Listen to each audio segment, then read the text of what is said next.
आहे जोरात टाळ्यांच्या गजरामध्ये पाहुण्यांचे स्वागत करत आहे। आजच्या कार्यक्रमाचे अध्यक्ष उपस्थित मान्यवरांना मी विनंती करतो की त्यांनी त्यांच्या शुभ हस्ते दीपप्रज्वलन व सरस्वती पूजन करावं। सुस्वागतम सुस्वागतम सुस्वागतम। प्रत्येक दिवसाची सुरुवात ही सूर्याच्या केशरी किरणाने आणि कार्यक्रमाची सुरुवात ही दीपप्रज्वलनाने व सरस्वती पूजनाने होते। तमसो मा ज्योतिर्गमय।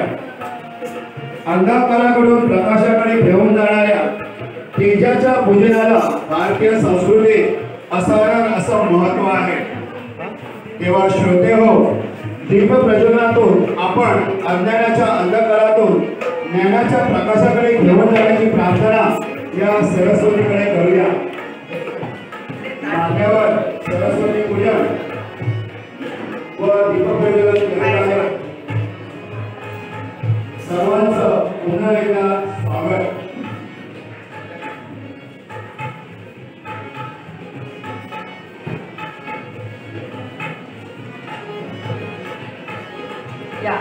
आजचा मंगळदिनी आपण आवर्जून सभागृहामध्ये साजरा करत आहोत आणि आजच्या कार्यक्रमाला जे अतिथी लाभलेले आहे ते कार्यक्रमाचं दीपप्रज्वलन व सरस्वती पूजन करीत आहे।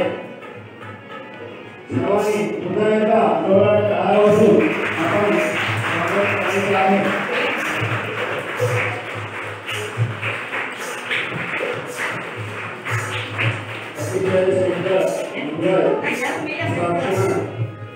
सर्व मान्यवर दीपप्रज्वलन व सरस्वती पूजन करत आहे।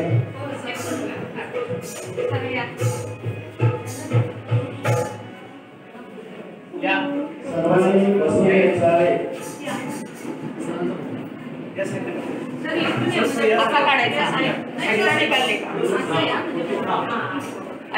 सर्व मान्यवरांच्या हस्ते दीपप्रज्वलन व सरस्वती पूजन होत आहे।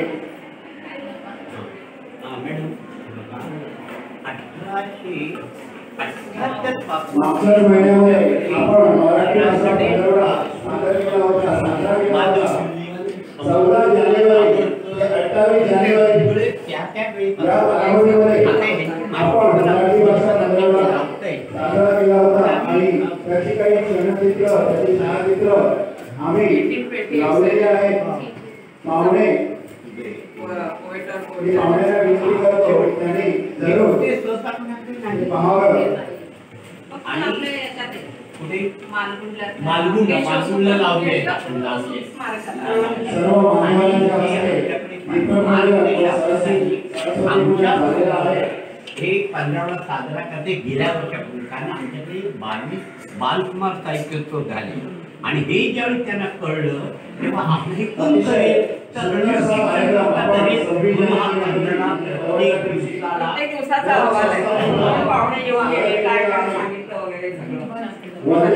फाउंडेशन आणि अयोग शिक्षण संस्थेच्या संयुक्त विद्यमाने आपण मराठी भाषा आणि अतिशय सुंदर असा कार्यक्रम आज पुन्हा एकदा अयोग शिक्षण संस्था आज मराठी भाषा दिन आणि राष्ट्रविज्ञान दिन साजरा करत आहे। सर्व मान्यवरांच्या हस्ते दीपप्रज्वलन व सरस्वती पूजन झालेलं आहे। मी सर्व मान्यवरांना दाभोळकर सभागृहामध्ये येण्याची विनंती करतो आणि त्यांनी सभामंचकावर विराजमान व्हायचं आहे। त्यांनी आसनस्थ व्हायचं आहे। मॅडम तुम्ही सर्व मान्यवरांच्या हस्ते दीपप्रज्वलन व सरस्वती पूजन झालेलं आहे। सभा मंचकावर विराजमान झालेले आजच्या कार्यक्रमाचे अध्यक्ष आदरणीय भाई चिंदरकर सर, त्याचप्रमाणे आजच्या कार्यक्रमाच्या प्रमुख पाहुण्या श्रीमती अरुणा मुणगेकर मॅडम, त्याचप्रमाणे सन्माननीय श्रीमती लता गोटे मॅडम व अयोग शिक्षण संस्थेच्या सचिव आदरणीय रोहिणीताई चिंदरकर मॅडम आणि या उपस्थित सभागृहामध्ये जे श्रोते जमलेले आहेत त्या सर्वांचं पुनश्च एकदा शब्दसुमनाने मी स्वागत करीत आहे। मी श्री गुरुनाथ कुडव आजच्या या मराठी भाषा दिन व राष्ट्रीय विज्ञान दिनी अभियोग शिक्षण संस्थेतर्फे सर्वांचे पुनश्च सहर्ष स्वागत करीत आहे.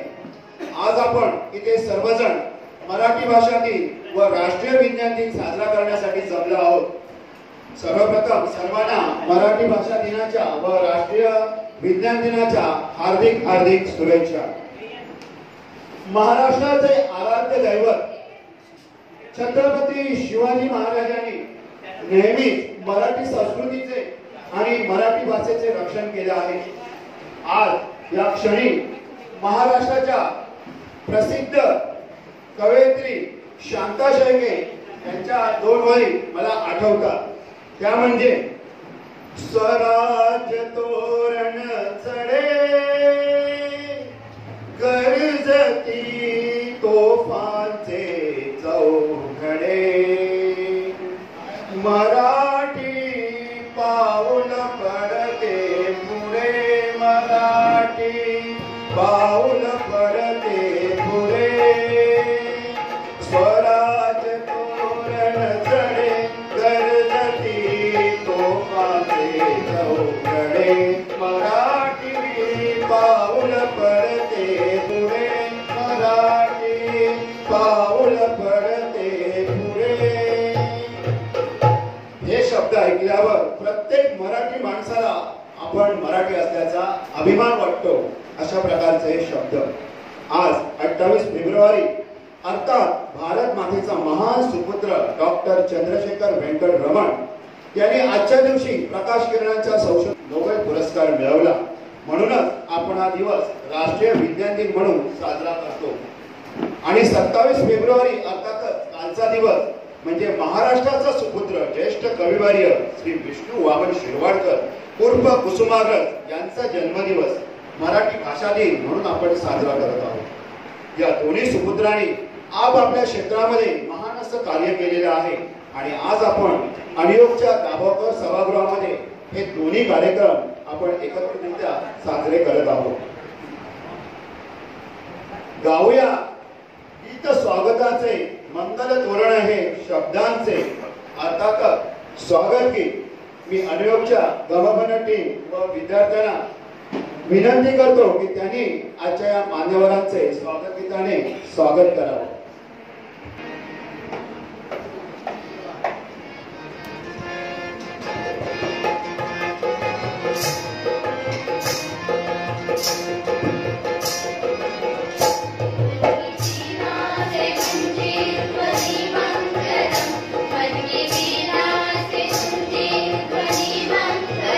स्वागतम स्वागतम स्वागतम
प्रश्न किती गहन असो उत्तर देते विज्ञान. प्रश्न किती गहन असो उत्तर देते विज्ञान. तर्काच्या सुगंधाचे अत्तर देते विज्ञान. अंधश्रद्धेच्या पलीकडे पाहू शकते विज्ञान. अंधश्रद्धेच्या पलीकडे पाहू शकते विज्ञान. तुमच्या माझ्या श्रद्धेसोबत राहू शकते विज्ञान. राहू शकते विज्ञान. जाणून घेऊया आजच्या कार्यक्रमाच्या प्रयोजनाची पार्श्वभूमी अर्थात प्रास्ताविक. मी अनुयोग विद्यालय व ज्युनियर कॉलेजचे प्राध्यापक प्राचार्य श्री दिलीप जाधव सर यांना विनंती करतो की त्याने त्या कार्यक्रमाचं प्रास्ताविक करावं.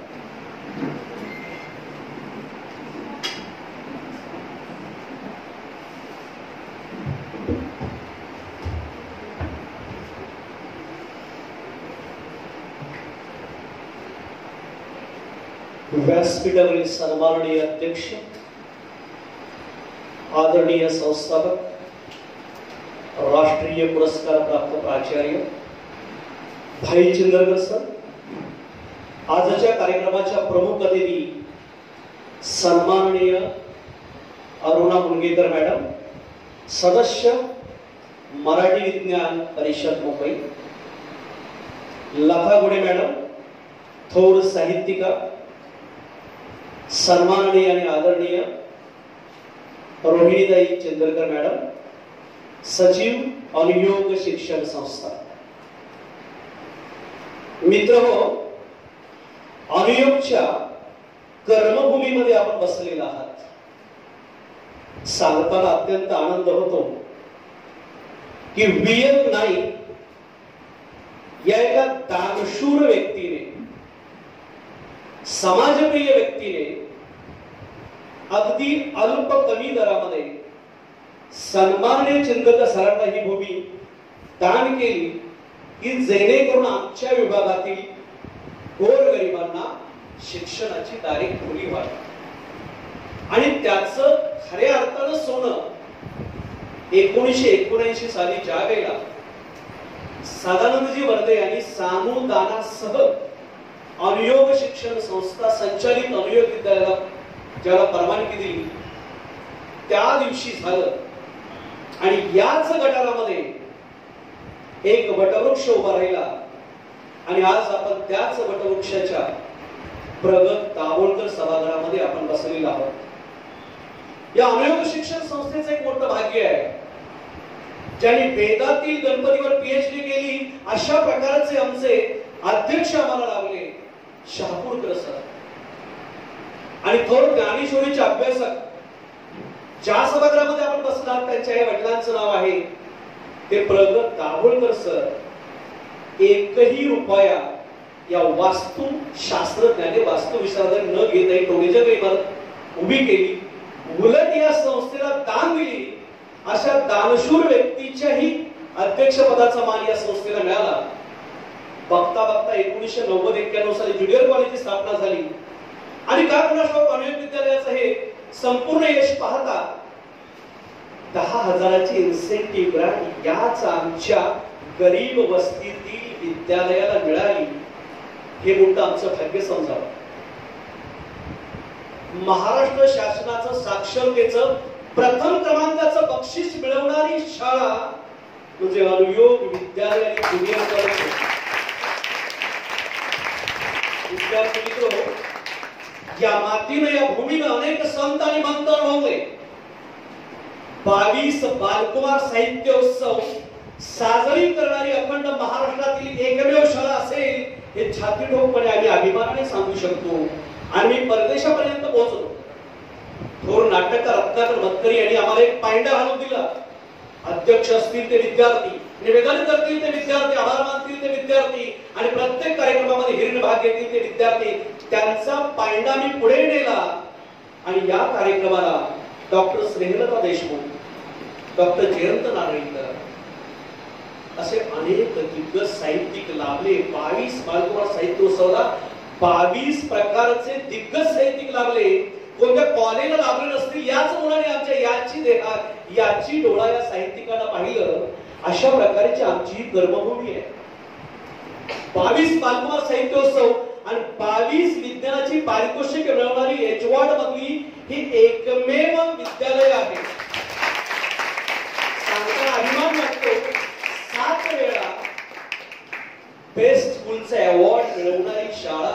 एकमेव या H1 मधली आहे. संपूर्ण झोन मध्ये नेचर क्लबचं प्रथम क्रमांकाचं पारितोषिक मिळवणारी शाळा म्हणजे अनुयोग विद्यालय आणि ज्युनियर कॉलेज होय. याच भूमीमध्ये अखिल भारतीय साने गुरुजी कथामालेचे एक अधिवेशन व्हावं. ज्या साने गुरुजी कथामालेचे संपूर्ण भारताचे कार्याध्यक्ष सन्माननीय आपले संस्थापक आदरणीय चिंतक सर होते. हा एक अभिमानाची बाब आहे. अनेक दिग्गज आजी माजी मंत्री या व्यासपीठावरती बसायला जागा नव्हती, एवढे एकवटलेले होते. या भूमीमध्ये रात्री राहिलेले होते. ते पाहण्याचं भाग्य आम्हाला लागलं. याच भूमीमध्ये याच विद्यालयामध्ये 17 पेक्षा जास्त पुस्तकांचं अगदी विद्यार्थ्यांच्या पुस्तकांचं सुद्धा प्रकाशन झालं आणि ते विद्यार्थ्यांनी पाहिलं. आम्ही खूप नशीबवान आहोत. घाट स्टेशन पासून अगदी मोजक्या अंतरावर असलेली गजबज ठिकाणी बसलेली ही वास्तू विद्यार्थ्यांना उपक्रमांच्या माध्यमातून फणवते आणि सांगते विद्यार्थी मित्र सर्वांगीण विकास म्हणजे हा असतो. हा सर्वांगीण विकास पाहायचा जर कुठे असेल तर अनुयोग विद्यालय ज्युनियर कॉलेजमध्ये पाहण्यासाठी या. आम्ही विद्यार्थ्यांना फक्त पुस्तकी ज्ञान देत नाही, सर्वांगीण विकास सहशालेय उपक्रमाच्या माध्यमातून आम्ही विद्यार्थ्यांच्या समोर उभा करतो आणि विद्यार्थ्यांना खऱ्या अर्थाने मौलाचा दगड घडवण्याचं कार्य या शिक्षण संस्थेमध्ये केलं जातं. असे अनेक उपक्रम शाळेमध्ये होतात. अगदी वेळेवर मी तुम्हाला एवढीच माहिती सांगितली. परवाच आमच्या विद्यालयामध्ये 27 जानेवारीला रविवार असल्यामुळे 26 जानेवारीला खूप दिमागामध्ये अगदी गणेश वंदना निनादल अशा प्रकारचा मराठी भाषा दिन साजरा झाला. आज 28 फेब्रुवारी राष्ट्रीय विज्ञान दिन आहे. विद्यार्थी मित्र, मराठी भाषा दिन गौरव दिन साजरा केलाच पाहिजे, करायला हवं. मराठी भाषा भवन झालंच पाहिजे, होईलच.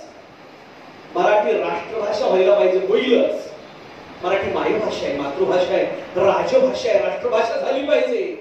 परंतु परमेश्वराने हा एवढा मोठा जो ध्येय आम्हाला दिलेला आहे ते एक मोठं राजभवन आहे. या राजभवनामध्ये माझ्या आत्म्यामध्ये माझ्या मनामध्ये खऱ्या अर्थाने पहिल्यांदा मराठी राष्ट्रभाषा म्हणून जागृत झाली पाहिजे आणि प्रत्येक मराठी माणसाचं पहिलं आणि आद्य कर्तव्य असेल. मराठी माणसानं जर मराठी भाषेची दखल घेतली नाही तर आम्ही परकीय माणसाला मराठी भाषेची दखल घ्या असं कोणत्या आधारे सांगू शकतो. आणि मग प्रत्येकाच्या घरामध्ये मराठी भाषेचं पूजन अर्चन व्हायला पाहिजे, पुस्तकांचं वाचन व्हायला पाहिजे, तरच खऱ्या अर्थाने मी मराठी आहे असं सांगू शकतो आणि इतरांना मराठीचं पाणी सुद्धा वाजू शकतो. विद्यार्थी मित्र, ज्ञानेश्वरांची पूजा, तुकारामांची गाथा, ज्ञानेश्वरांची गाथा, शिवाजी महाराजांचं स्वराज्य खऱ्या अर्थाने माझ्या घरामध्ये नांदायला पाहिजे.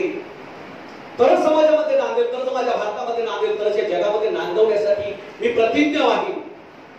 आणि दुसरं अभिमानाची गोष्ट म्हणजे आज 28 फेब्रुवारी 1928 ला एक खूप प्रचंड मोठी अभिमानाने रोमांचक होणारी घटना घडली.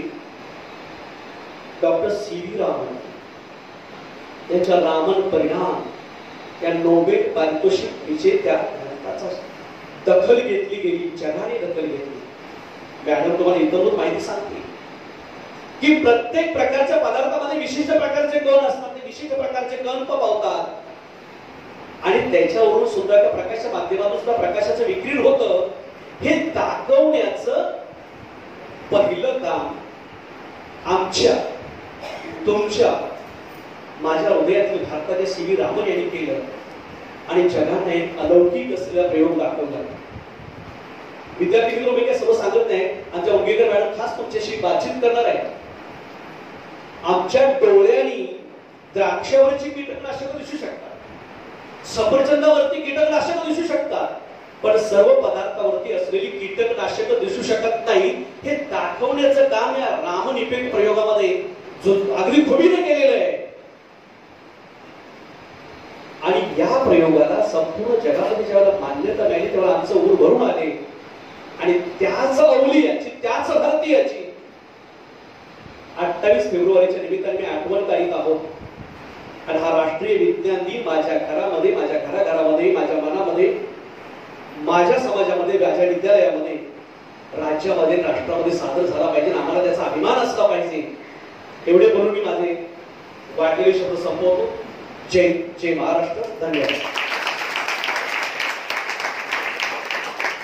धन्यवाद जाधव सर. अतिशय समर्पक आणि मोजक्या शब्दामध्ये तुम्ही प्रास्ताविकाचं महत्त्व समजावून दिलं.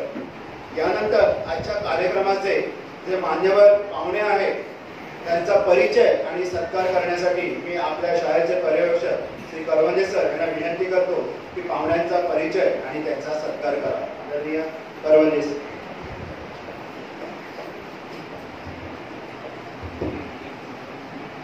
व्यासपीठावर उपस्थित सर्व मान्यवर आणि सभागृहात उपस्थित सर्व माझे सहकारी आणि प्रेक्षक या सर्वांना आजच्या राष्ट्रीय विज्ञान दिनाच्या सर्वप्रथम विज्ञानमय शुभेच्छा. आणि काय जरी दिवस असला तरी आज आपण साजरा करत असणारा मराठी राजभाषा दिन याच्या या मराठमोळ्या सर्वांना सर्वप्रथम शुभेच्छा देतो. आजच्या आपल्या कार्यक्रमासाठी आपल्यामध्ये अध्यक्ष म्हणून सन्माननीय प्राचार्य श्री बाळासाहेब चिंतनकर सर उपस्थित आहेत. सरांनी त्यांच्या प्रास्ताविकेमध्ये अनेक त्यांचे पैलू आपल्यासमोर उलगडून दाखवलेले आहेतच. फक्त एकच सांगेल की ज्याप्रमाणे आपण सर्वच आपल्या आई वडिलांचं ऐकतो त्याप्रमाणे सरांच्या मातोश्रींनी त्यांच्या स्वप्नाचा जो दृष्टांत दाखवला आणि त्याचंच फळ म्हणून हे आज वटवृक्ष या ठिकाणी आपण साकारलेले आहोत आणि असे विविध कार्यक्रम या ठिकाणी आपण साजरे करत असतो.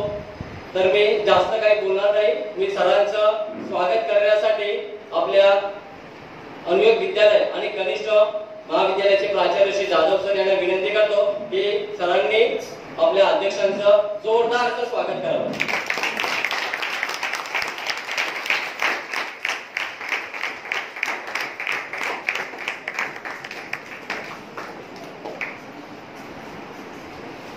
धन्यवाद सर.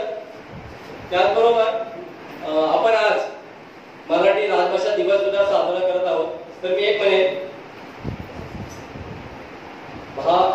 लाभले भाग्य आमास बोलतो मराठी, एक जात पंथ धर्म मानतो मराठी, आमच्या नसा नसात स्पंदते मराठी, एक भाषा जाणतो मराठी. तर मराठी भाषेची आपण महती संवाद आपले विद्यार्थी सुद्धा सांगतील, मॅडम सुद्धा आपल्याकडे आहेत. तर आपल्या या कार्यक्रमासाठी आपल्याकडे प्रमुख पाहुणे म्हणून श्रीमती लता गुटे मॅडम या उपस्थित आहेत. त्यांची थोडक्यात ओळख करून देतो. मॅडम या सुप्रसिद्ध साहित्यिका आहेत, कवयित्री, लेखिका, संपादिका आणि त्याचबरोबर भरारी प्रकाशन नावाच्या संस्थेच्या त्या प्रकाशिका सुद्धा आहेत. आपल्या अनुयोग विद्यालयाशी त्यांचे जवळचे संबंध आहेत. आपण ज्यांना एक शब्द टाकला की आमच्याकडे कार्यक्रम आहे आणि तुम्ही यायचं आहे, तर मॅडम कुठलाही आरवेट न घेता सरळ आपल्याकडे उपस्थित लावतात. आजही त्या आपल्याकडे उपस्थित आहेत. मॅडमनी कविता, लहान मुलांसाठी जे बालकाव्य, बालकुमारांसाठी गोष्टी अशा अनेक प्रकारचे साहित्य रूपी सेवा आपल्या समाजाची केलेली आहे. त्याचबरोबर आकाशवाणी असेल, दूरदर्शन असेल अशा ठिकाणी सुद्धा अनेक कार्यक्रम मॅडमचे झालेले आहेत. मॅडमने चांगल्या कार्यक्रमांचं सादरीकरण सुद्धा केलेलं आहे. त्यांचे आतापर्यंत त्यांनी स्वलिखित असे 20 पेक्षा जास्त पुस्तकं, 20 पेक्षा आसपास पुस्तके त्यांनी प्रकाशित केलेली आहेत आणि त्यांच्या भरारी प्रकाशनातर्फे साधारण 200च्या आसपास त्यांनी आपल्या इतर सहकारी साहित्य मित्रांची सुद्धा पुस्तकं प्रकाशित केलेली आहेत. तर असे व्यक्तिमत्व आपल्याला उपलब्ध आहेत. त्याचबरोबर सामाजिक, शैक्षणिक, सांस्कृतिक क्षेत्रामध्ये सुद्धा त्यांना खूप आवड आहे. आणि आताच मी त्यांच्याशी बोलत होतो त्यावेळेस मला त्यांनी सांगितलं की त्या आतापर्यंत विलेपार्ले कोमसा कोकण मराठी साहित्य परिषद नावाची संस्था आहे जी साहित्य क्षेत्रात काम करते. तर त्या ठिकाणी पूर्वी त्या विलेपार्ले शाखेच्या अध्यक्ष होत्या, पण आताच त्यांना मला समजल्या माहितीनुसार त्या पूर्ण मुंबई विभागाच्या अध्यक्ष म्हणून त्यांची निवड झालेली आहे. त्याचबरोबर मुंबई मराठी साहित्य संग्रहालय या ठिकाणी सुद्धा मॅडम कार्यवाह म्हणून काम करत आहेत. तर अशा प्रकारे साहित्य क्षेत्रामध्ये आहे.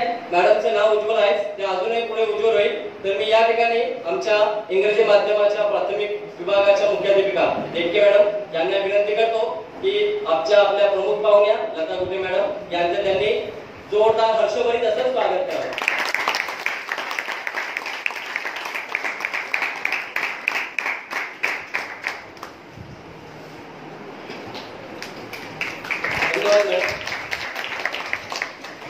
पुढे वळूया.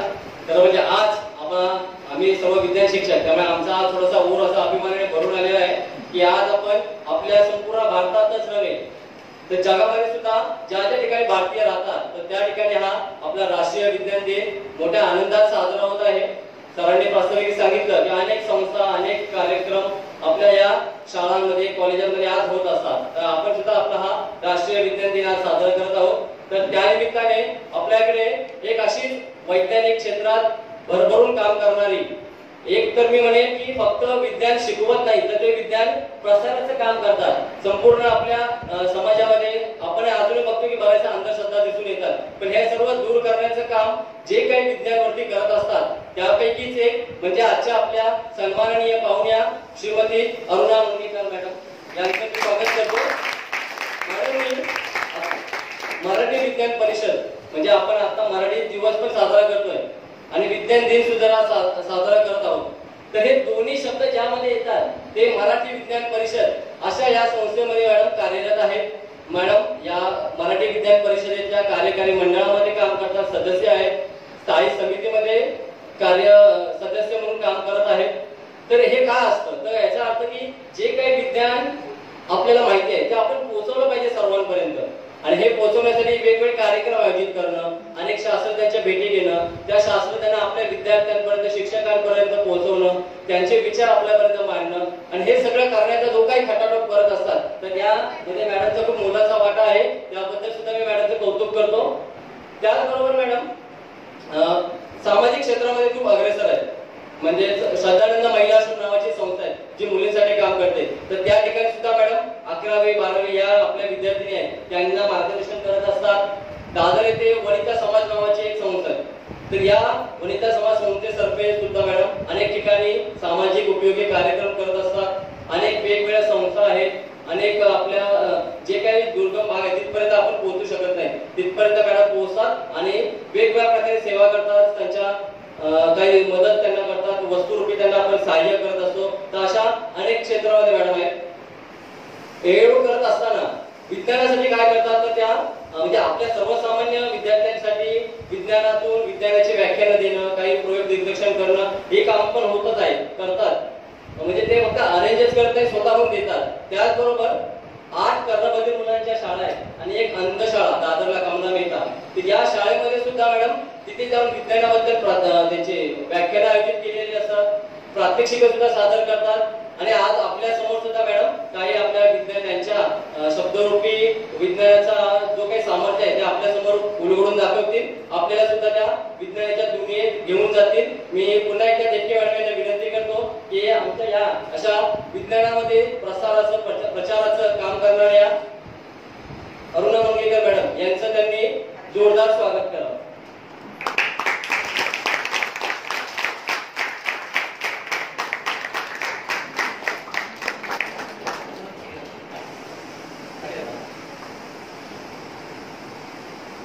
धन्यवाद मॅडम.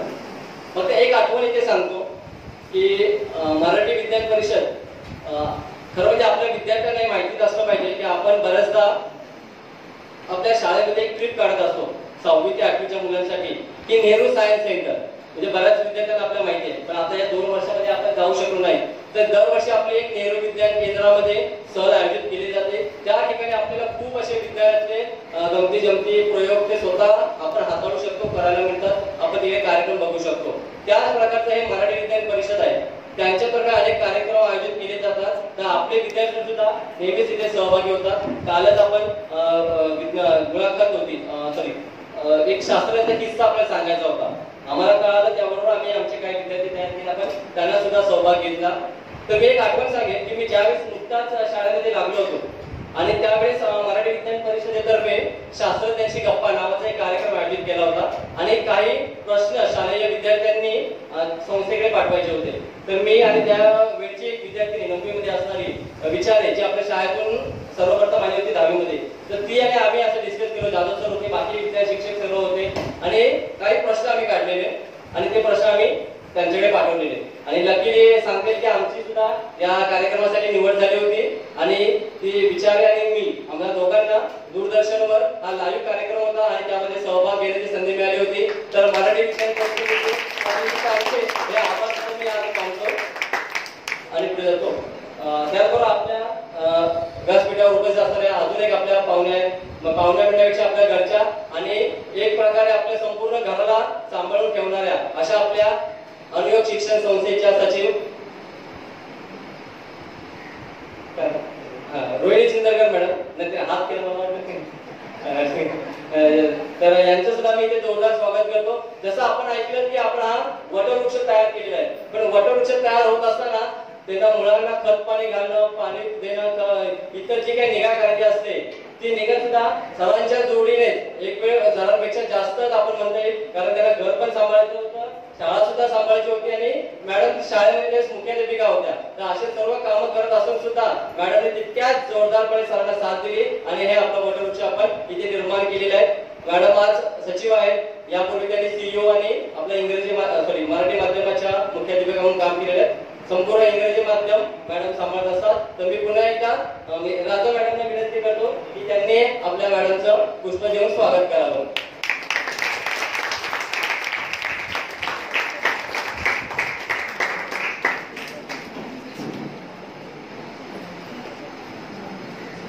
धन्यवाद मॅडम. धन्यवाद थोडंसं.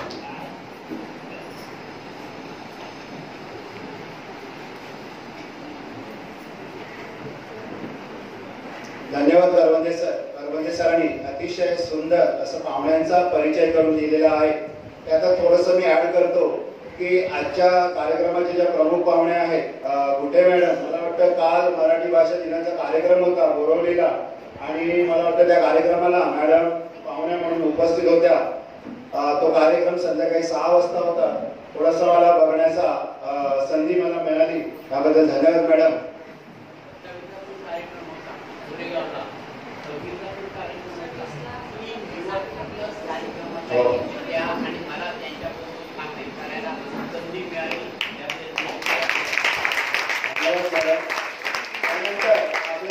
दुसऱ्या पाहुण्या आहेत मुनगेकर मॅडम, त्यांना पण मी एक सांगू इच्छितो की मराठी विज्ञान परिषदेमध्ये आम्ही बऱ्याच वेळा आमचे अनेक उपक्रम त्यांच्याशी जोडले गेलेले आहेत. असंच एक म्हणजे नाटिका, विज्ञान नाटिका, त्या विज्ञान नाटिकेमध्ये सुद्धा आम्ही सहभाग घेतला होता आणि प्रसिद्ध शास्त्रज्ञ जगदीशचंद्र बोस यांच्या चरित्रावर आम्ही एक सुंदर नाटिका बसवली होती आणि त्याचं सादरीकरण आम्ही दादरला केलं होतं आणि त्यावर सर्वांनी आमचं कौतुक पण केलं होतं आमच्या शाळेचं. म्हणजे एक प्रकारे आम्ही सर्व क्षेत्रामध्ये आम्ही म्हणजे अनुयोग शिक्षण संस्थेचे सर्व विद्यार्थी, शिक्षक, कर्मचारी हे इन्व्हॉल्व असतात असं मला सांगायचं आहे. त्यानंतर एक आठवण म्हणून आज आपण मराठी भाषा दिन ज्यांच्या नावाने, ज्यांच्या जयंती निमित्त म्हणजे विभा शिरवाडकर कुसुमाग्रज, परवाच्या दिवशी आपण त्यांची एक अजरामर अशी कलाकृती नटसम्राट ज्यांच्या लेखणीतून सादर झाली त्याचा एक छोटासा भाग आम्ही त्या दिवशी सादर केला आणि अतिशय यश आमच्या कामे समोरच बसलेला आहे. त्याने सुंदर असं ते सादरीकरण केलं. सांगायचं तात्पर्य असं की ही कलाकृती जी होती ती रसिकांना एवढी भावली की हे नाटक वयोवृद्धांचं दृष्टिकोन बदलणारे ठरलं. कसं तर अनेक वृद्धांनी हे नाटक पाहिल्यावर आपलं मृत्यूपत्र बदलून टाकलं. कारण प्रत्येक आई वडील अगोदरच आपलं मृत्यूपत्र हे मुलांच्या नावावर करून जायचे, परंतु ते नाटक पाहिल्यानंतर असं काही चमत्कार घडला की सर्व वृद्धांनी मृत्यूपत्र बदलून टाकलं. एवढेच नव्हे तर तरुणांचाही वृद्धांकडे पाहण्याचा जो दृष्टिकोन होता तो सुद्धा बदलला. अशा प्रकारचं ते अजरामर असं नाटक. यानंतर मी आपल्या चिमुकल्या आपल्या विद्यार्थ्यांकडे जातो. जसे आपण आज त्या दिग्गज पाहुण्यांचे विचार ऐकणार आहोत त्याचप्रमाणे आपण या छोट्या मुलांचे सुद्धा विचार ऐकणार आहोत. तर मी प्रथम मराठी माध्यमाची कुमारी प्रचिती जैन हिला विनंती करतो की तिने आपले विचार सादर करावे. मी इयत्ता 8वी मध्ये शिकते. तुम्हा सर्वांना मराठी दिनाच्या व विज्ञान दिनाच्या हार्दिक शुभेच्छा. ज्ञानेश्वरांनी लिहिली ज्ञानेश्वरी, तुकोबांनी रचली गाथा, समृद्ध संपन्न झाली माझी मराठी भाषा. एखाद्या व्यक्तीचं व्यक्तिमत्व तिच्या भाषेवरून ठरले जात असते. एखादी व्यक्ती व्यवस्थित बोलत असेल किंवा चांगला संवाद साधत असेल तर ती व्यक्ती अधिक समजूतदार समजली जाते. त्यामुळे व्यक्तीला योग्य दर्जा देण्यासाठी मातृभाषा महत्त्वाची भूमिका बजावत असते.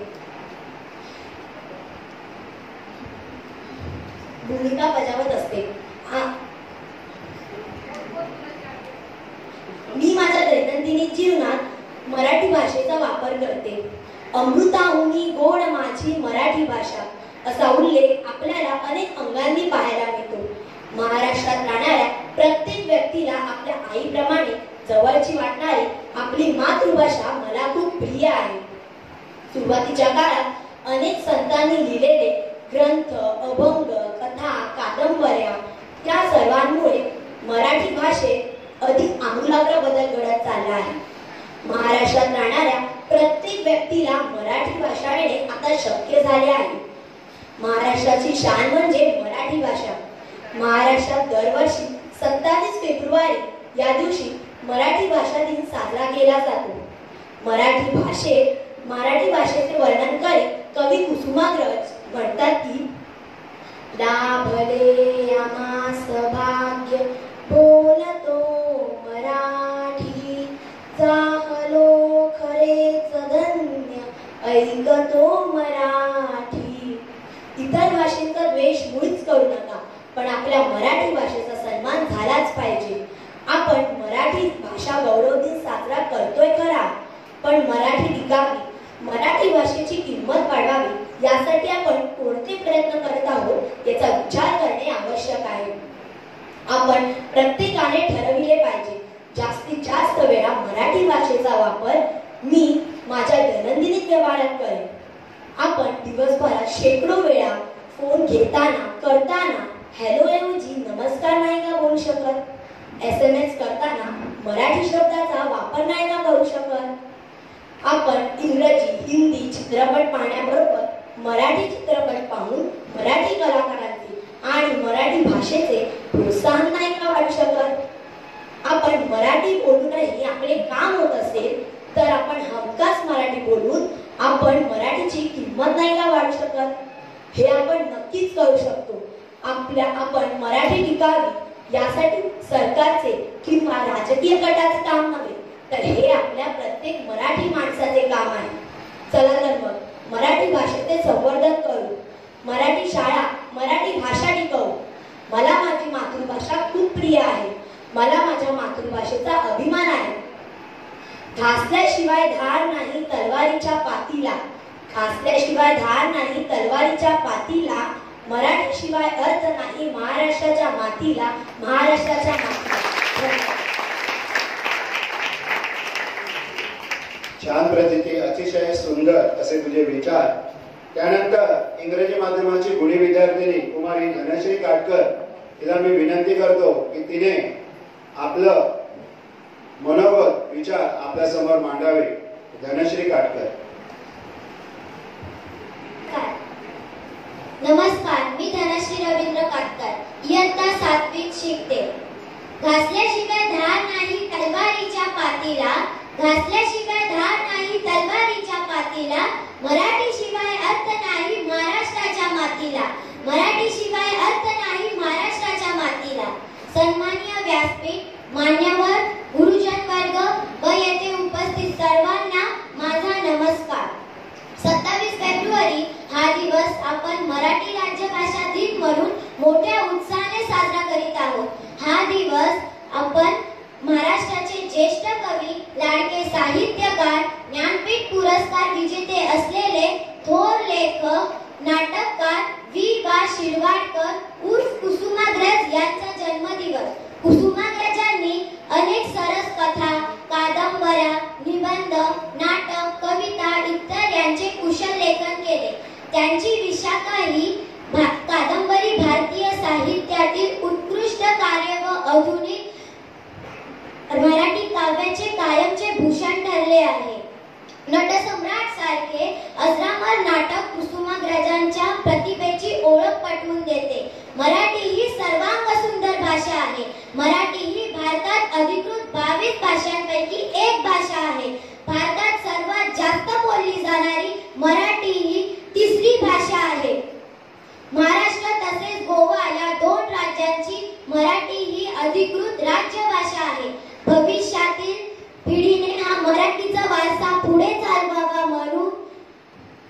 भविष्यातील पिढीने हा मराठीचा वारसा पुढे चालवावा म्हणून मराठी राज्य भाषा दिन साजरा करण्याची प्रथा सुरू झाली. हा दिवस साजरा करताना मराठी गायन, वादन, वक्तृत्व स्पर्धा, मराठी निबंध स्पर्धा, शास्त्रीय संगीत यांचे आयोजन केले जाते. नाटकांचे आयोजन करून मराठी भाषेला एक दिशा दिली जाते. छत्रपती शिवाजी महाराजांनी नेहमीच मराठी संस्कृतीचे आणि मराठी भाषेचे रक्षण केले. एवढेच नव्हे तर अनेक प्रसिद्ध कलाकार या मराठी मातीतच घडले. गानसम्राज्ञी लता मंगेशकर, सचिन तेंडुलकर, नाना पाटेकर, माधुरी दीक्षित तसेच पहिली महिला राष्ट्रपती प्रतिभाताई पाटील, समाजसुधारक बाबा आमटे तसेच उत्तम मराठी लेखक पु ल देशपांडे यासारखे अनेक रत्ने ही मराठी मातीतच घडली. पण या मराठी भाषेला लोक विसरत चालले आहेत. मायबोलीचा त्याग करून लोक इंग्रजी भाषेचे अवलंब करत आहेत. इंग्रजी ही काळाची गरज आहे नक्कीच, पण त्यासाठी मराठी भाषेला विसरणे हे योग्य नाही. मराठी बोलणारा माणूस नोकरी, व्यवसाय, उच्च शिक्षण या निमित्ताने जगाच्या कानाकोपऱ्यात पोहोचलेला आहे. तिथे जाऊन इंग्रजी, हिंदी यासारखे इतर भाषा अवगत करून मराठी भाषेला विसरत आहे.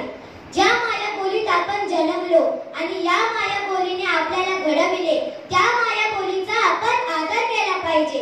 मराठी भाषेचे संवर्धन केले पाहिजे. आजच्या नवीन पिढीला आपले इतिहास, आपले साहित्य वाचायला प्रवृत्त केले पाहिजे आणि ही सुरुवात आपल्या घरापासून करायला हवी. शेवटी एवढेच म्हणावेसे वाटते, माझ्या मराठी मातीला नका म्हणू हिंदीत, माझ्या मराठी मातीला नका म्हणू हिंदीत. स्वर्ग लोकाहून तोर मनाईचे अभिमान, स्वर्ग लोकाहून तोर मनाईचे अभिमान. रत्नजडित अभंग ओवी अमृताची सखी, रत्नजडित अभंग ओवी अमृताची सखी.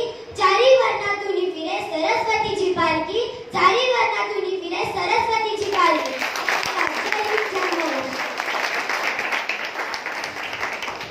भारत छान धनश्री, तिचा जो आत्मविश्वास आणि जो जोश होता ना तो पाहण्यासारखा होता. अतिशय सुंदर असं तिने विचार आपले मांडलेले आहे. पुन्हा एकदा या मुलीसाठी जोरदार.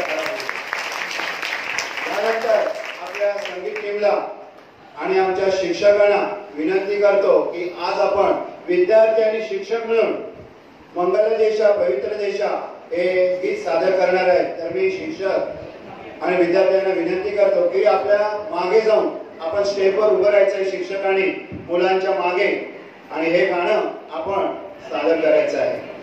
सुंदर असे विचार मांडले की आणि तुमचा एक पुस्तक घेऊन सत्कार करत आहेत आजच्या.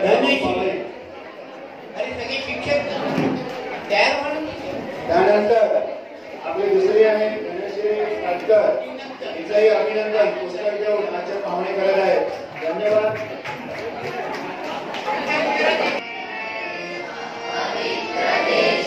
महाराष्ट्र देशा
दोन्ही गीतं अतिशय छान सादर केलेली आहे. कमी वेळामध्ये म्युझिकची साथ द्यावी हे गाणं प्रॅक्टिसला घेताना नसताना सुद्धा त्यांनी अतिशय सुंदर असं कॉम्बिनेशन केलेलं आहे. त्यामुळे तुम्हा सर्वांसाठी, शिक्षकांसाठी आणि विद्यार्थ्यांसाठी आम्ही आणि आपले पाहुणे सर्व मिळून तुमचं अभिनंदन करीत आहोत.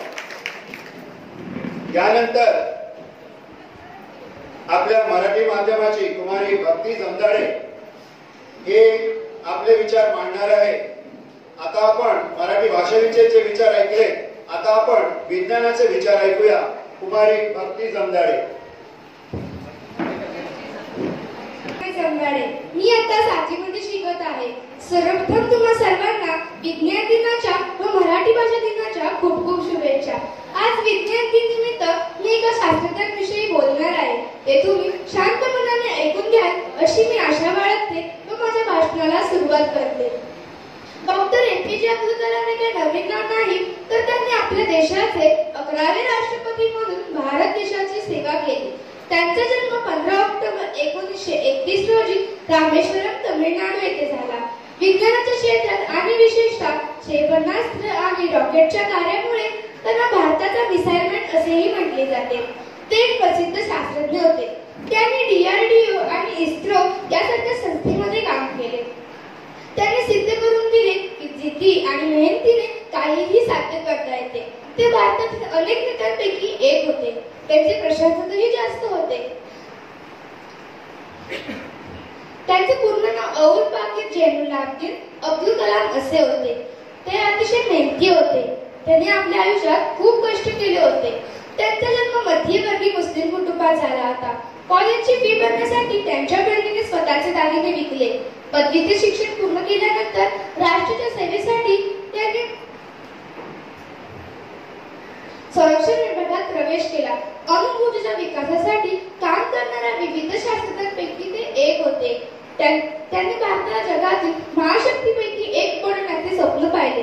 स्वप्न पाहण्याची कल्पना देखील खरोखर त्याची वेगळीच होती. त्यांनी यावर भर दिला की स्वप्ने ती नाहीत जी आपण झोपतो तेव्हा पाहतो. स्वप्ने ती असतात जी आपल्याला झोपू देत नाहीत. त्याने प्रत्येकाला कठोर परिश्रम करण्यास आणि परिणामाचा विचार न करण्यासाठी प्रोत्साहित केले.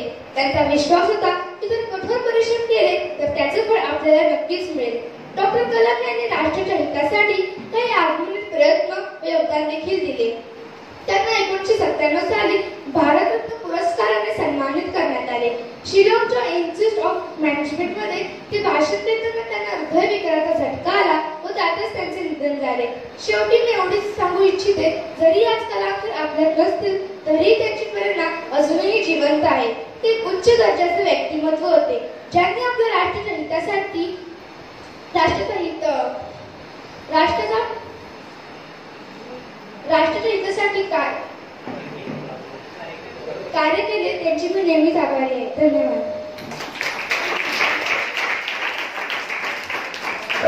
धन्यवाद भक्ती.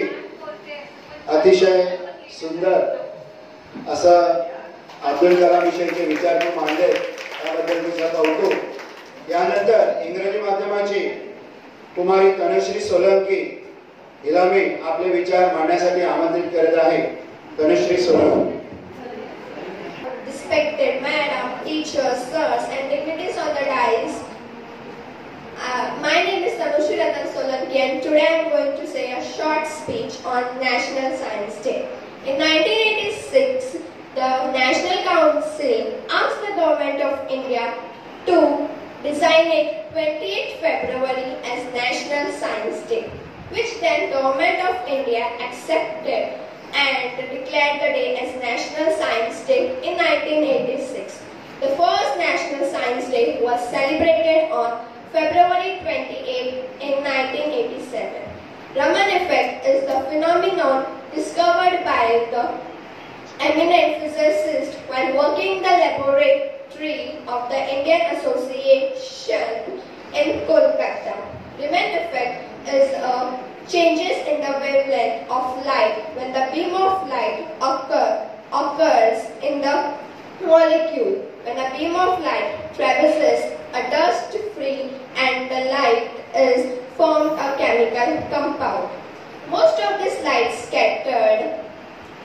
That of incident light is present in the result of Raman effect. The main objective of the National Science Day is to spread a message of importance of science and its application among the people. The National Science Day is celebrated as one of the main science festivals in India every year with the following purposes: to widely spread the message about significance of scientific applications in the daily life of the people, to display all the activities implements in the welfare of human being, to discuss all the issues, new technologies in the development of science, to encourage people as well as popularize in the development of science and technology. Thank you. अतिशय सुंदर असे तुम्ही विचार मांडलेले आहेत, तुझं पुन्हा एकदा कौतुक. यानंतर ज्या गीताने एच मध्ये आपल्या अणुयोग शिक्षण संस्थेचे अणुयोग शाळेचं एवढं नाव केलं ते म्हणजे आपल्या शाळेचं विज्ञान गीत. हे गीत सादर करण्यासाठी मी आपल्या संगीत विभागाला आमंत्रित करत आहे की त्याने हे आपलं विज्ञान गीत इथे सादर करावे.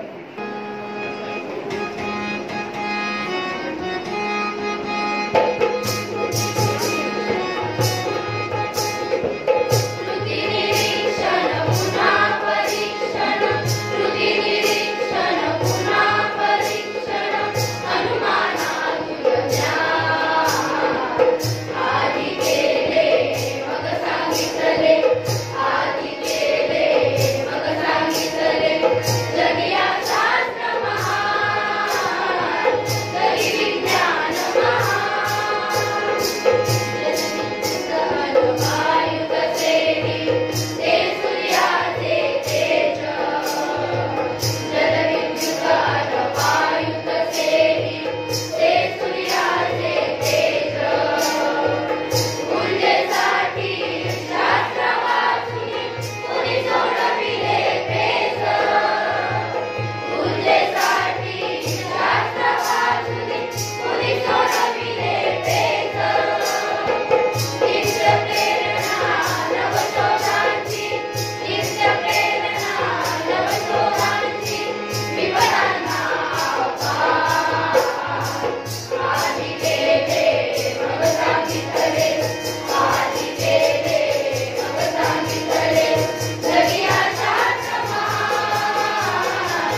शिक्षक गणेश सावंत सर ह्याने मुलांची प्रॅक्टिस घेतली होती, परंतु ते काही कारणास्तव ते इथे नसताना सुद्धा महाकाळ भाऊ हे पेटीवर बसले होते, कारण त्यांनी काही प्रॅक्टिस वगैरे घेतली नव्हती, परंतु त्याने या सर्व गाण्यांना अतिशय छान अशी साथ दिली.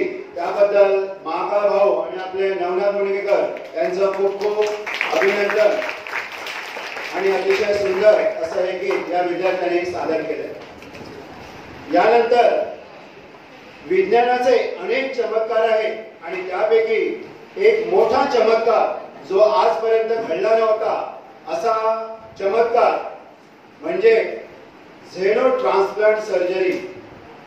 झेनो ट्रान्सप्लांट सर्जरी म्हणजे काय, तर एखाद्या प्राण्याचे अवयव हे मानवाच्या शरीरामध्ये त्याचं प्रत्यारोपण केलं जातं. आणि हे एवढं साधं नाहीये, कारण एखाद्या प्राण्याच्या ज्यावेळी एखादा अवयव काढून आपण ज्यावेळी मानवी शरीरामध्ये त्याचं रूपांतर करतो किंवा तेव्हा आपण आणतो, तेव्हा त्या प्राण्यांमध्ये शुगर सेल असतात आणि त्या शुगर सेलला अल्फा गर्ल्स असं म्हटलं जातं. आणि ज्यावेळी अल्फा गर्ल्स ज्यावेळी मानवाच्या शरीरामध्ये प्रवेश करतात, ऑटोमॅटिक एका दिवसात नाही काही क्षणामध्ये मानव मृत्यू पावतो. असे अनेक प्रयोग आजपर्यंत करण्यात आले. 1977 साली पहिला जो प्रयोग झाला त्याच्यानंतर तो अयशस्वी झाला. त्यानंतर 1957 मध्ये जो पहिला प्रयोग आसाम, आपल्या भारतामधला मी सांगतो तुम्हाला की आसाममध्ये गुवाहाटी इथे हा पहिला प्रयोग झाला, परंतु तो पण सक्सेस झाला नाही.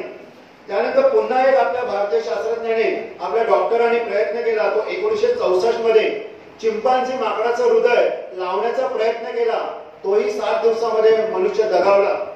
त्यानंतर 1983 साली बबूल नावाचा एक माकड आहे, त्याचंही हृदय या मानवाच्या हृदयाला लावण्याचा प्रयत्न केला, परंतु काही क्षणामध्ये मनुष्य मरण पावला. परंतु यावेळी मात्र अमेरिकेची मेरीलँड युनिव्हर्सिटी जी आहे त्याने हा प्रयोग मात्र यशस्वी करून दाखवला. तो सुद्धा एका डुकराचं हृदय मानवाच्या शरीरामध्ये त्याने लावलेला आहे. आणि ज्या मानवाच्या शरीरामध्ये लावलाय त्या मानवाचं पूर्णतः हृदय पूर्ण निकामी झालं होतं, त्याची शाश्वती नव्हती. मग याच्यासाठी स्वास्थ्य जी एजन्सी आहे त्याची परमिशन घ्यावी लागते आणि त्याच्यानंतर ही क्रिया करावी लागते. आणि आज त्या व्यक्तीला जवळजवळ 50 दिवस झाले. हृदयाचं ट्रान्सप्लांट पण केलंय, मनुष्य व्यवस्थित आहे. त्याच्यानंतर त्याच्यावर जी काय ऑब्झर्वेशन आहे ते पण व्यवस्थित झालेलं आहे. फक्त आता शेवटचा टप्पा राहिलेला आहे, तो म्हणजे त्याला घरी सोडणं आणि घरी गेल्यानंतर त्याची बिहेवियर कशी आहे हा एकच भाग राहिलेला आहे. त्यानंतर मात्र म्हणजे लक्षात घ्या की एखाद्या प्राण्याचं मानवाच्या शरीरामध्ये पहिलं हे प्रत्यारोपण आहे. जर असं झालं तर कित्येक मनुष्यजात ही या अवयवाशिवाय जी जगत नव्हती ती जगू शकतं. कारण हार्ट, लिव्हर, लंग आणि किडनी हे 4 असे अवयव आहेत की ते मिळताना मुश्किल आहे. आपल्या संपूर्ण भारतामध्ये जवळजवळ 147 पैकी एकाला हृदय मिळतं दर सेकंदाला. त्यानंतर 70 पैकी एकाला लिव्हर मिळतं आणि जवळजवळ 5 लाखाची आपल्याला रिक्वायरमेंट असते आणि कुठेतरी 2 लाख आपल्याला हे उपलब्ध होतात. अशा प्रकारची अवस्था आपल्या ह्या भारत देशामध्ये आहे. तर संपूर्ण जगामध्ये बघा, म्हणजे अशा प्रकारचा हा महत्वाचा चमत्कार या अमेरिकेच्या मेरी युनिव्हर्सिटीच्या डॉक्टरांनी केलेला आहे. आणि दुसरी गोष्ट म्हणजे काय, तर ही शस्त्रक्रिया जे करणारे जे डॉक्टर आहेत ते म्हणजे डॉक्टर मोहम्मद मोहिउद्दीन, हे मुस्लिम आहेत. आणि तुम्हाला माहितीच आहे की डुकर हा पवित्र आहे मुस्लिम धर्मामध्ये, परंतु त्यांच्या मुस्लिम संघटनाने त्यांना भरपूर विरोध केला. डॉक्टरांना त्यांना घरातून बाहेर हाकलण्यासाठी आणि त्यांच्या घरातल्या लोकांनी सुद्धा विरोध केला. परंतु त्या डॉक्टरांनी सरळ सांगितलं की आपल्या धर्मामध्ये असेल, परंतु मनुष्यजात जर माणुसकी शिल्लक असेल तर आपल्याला हे करावं लागतं. त्याच्यामुळे मी तुमच्याकडे काही लक्ष देणार नाही. मी कोण आहे, डॉक्टर आहे. मला प्रत्येक प्राण्याचं, प्रत्येक मनुष्याचं रक्षण करणं जीवाचं हे माझं कर्तव्य आहे आणि ते मी करत राहणार. अशा प्रकारचा हा आविष्कार या विज्ञानाने केलेला आहे. आणि दुसरा जो आविष्कार तुम्ही बघताय की सध्या युक्रेन आणि रशिया जबरदस्त युद्ध चाललेलं आहे. असं वाटतंय की 3रं महायुद्ध जवळ आलेलं आहे. कारण राष्ट्राध्यक्ष जे रशियाचे आहेत त्यांनी तर सरळ धमकी देऊन टाकली आहे की मी अणुबॉम्ब टाकणार आहे म्हणून. त्यामुळे सगळ्यांना अलर्ट करून ठेवलेलं आहे. अशा प्रकारची भयानक परिस्थिती, जसं हे विज्ञान आपल्याला वरदान पण आहे तसं हे शाप पण आहे. धन्यवाद. मी काही जास्त बोलत नाही, कारण आपण ज्यांच्यासाठी आपण इथे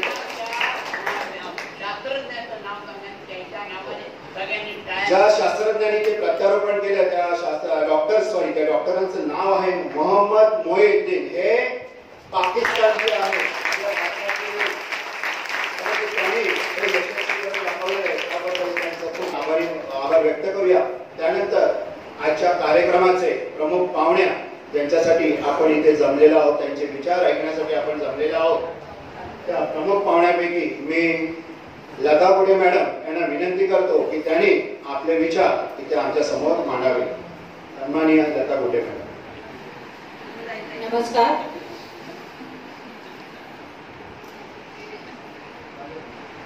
नमस्कार. मी आपल्या शाळेत बऱ्याच वेळेला आलेली आहे आणि खरं तर आता खूप वेळही झालेला आहे, परंतु मी इथे आले होते की फक्त तुम्हाला ऐकण्यासाठी. दुसरा कार्यक्रम मी कॅन्सल केला आणि म्हटलं नाही आता, कारण काय होतं इथे आले ना की मला ना लहान व्हायला भेटतं आणि लहान होणं प्रत्येकालाच नक्कीच आवडतं. मोठ्यांच्या जगात जेव्हा कंटाळा येतो तेव्हा असं एक छोटस जग आपल्याला पाहायला अनुभवायला मिळतं आणि त्याबरोबरच आपण छोटे छोटे होत जातो. जेव्हा इथे मुली भाषण करत होत्या तेव्हा मला माझे लहानपणीचे दिवस आठवत होते की आम्ही असंच भाषण पाठ करून आम्ही सादर करत होतो. जेव्हा तिथे सामूहिक गीत म्हटले जात होते तेही मला आठवलं की अरे आपण पण हे किती छान, हे सगळे मी खूप एन्जॉय करत होते आणि तुम्ही मला आज खूप आनंद दिला. प्रत्येक ढगामध्ये एक सोनेरी किनार असते असं मी नेहमी म्हणते. तसंच प्रत्येकामध्ये एक काही ना काही दैवी गुण असतो आणि ते आपण ओळखला की त्या आपल्याला खूप मोठं व्हायला मदत होते.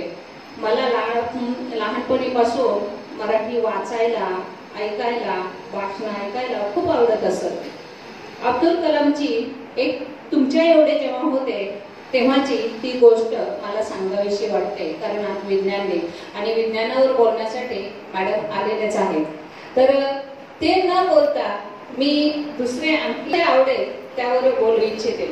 जेव्हा अब्दुल कलाम लहान होते आणि ते जेवायला बसले आणि जेवायला बसल्यानंतर त्यांच्या वडिलांना भाकरी आवडायची आणि यांना डाळ,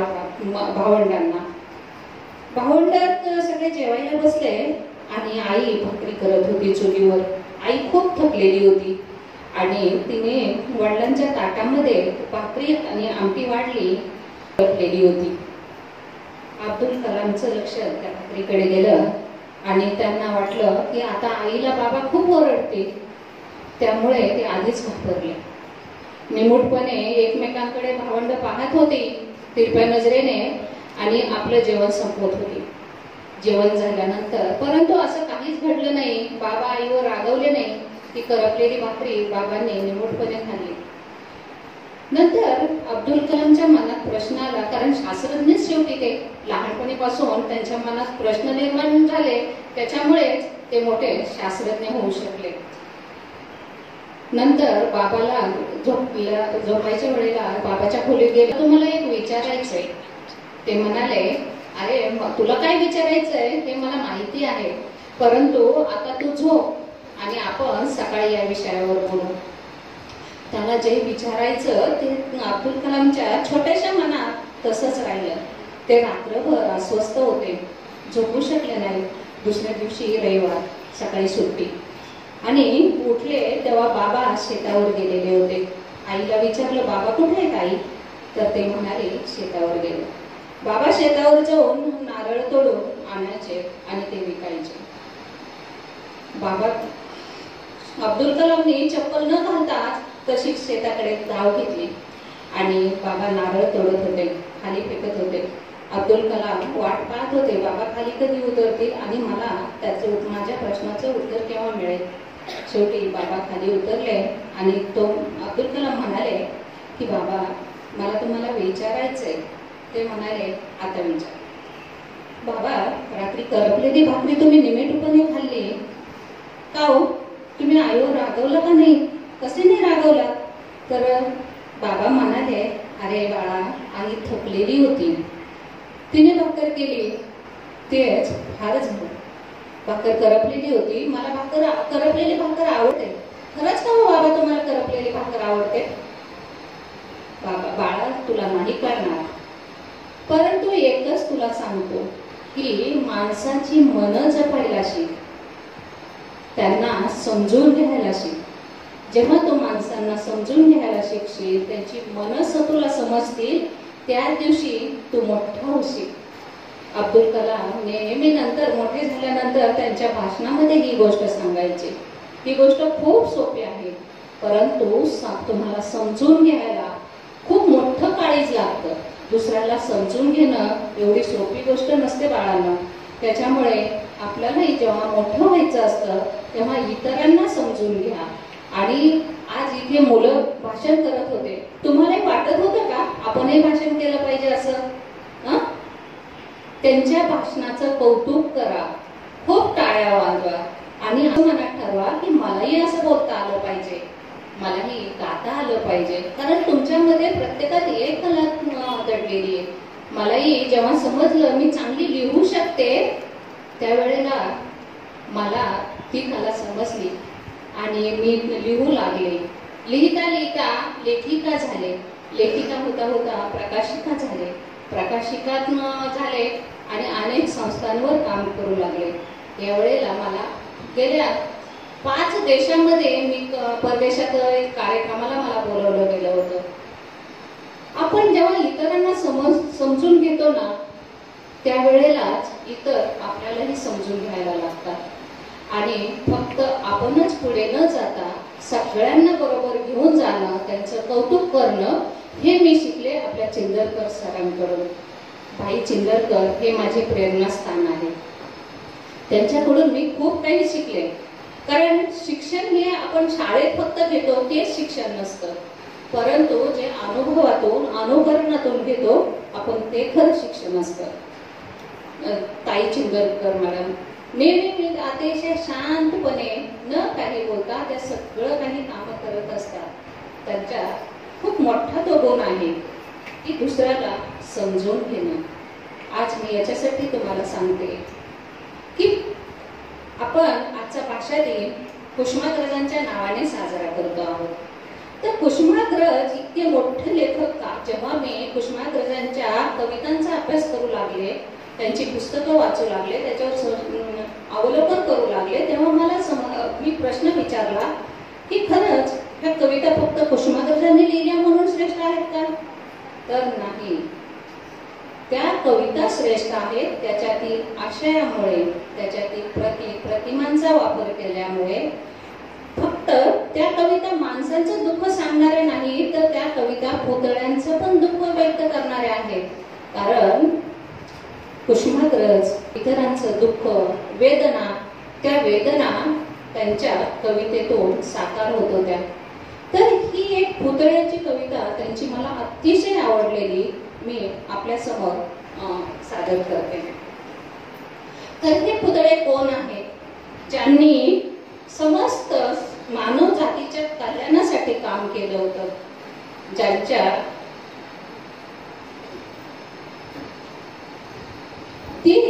त्या पुतळ्यांची ही कुसुमाग्रजांनी लिहिलेली कविता. मध्यरात्र उलटल्यावर शहरातील 5 पुतळे एका चौथऱ्यावर बसले. मध्यरात्र उलटल्यावर 5 पुतळे एका चौथऱ्यावर बसले आणि टिपं गाळू लागले. ज्योतिबा म्हणाले, मी शेवटी झालो माळ्यांचा.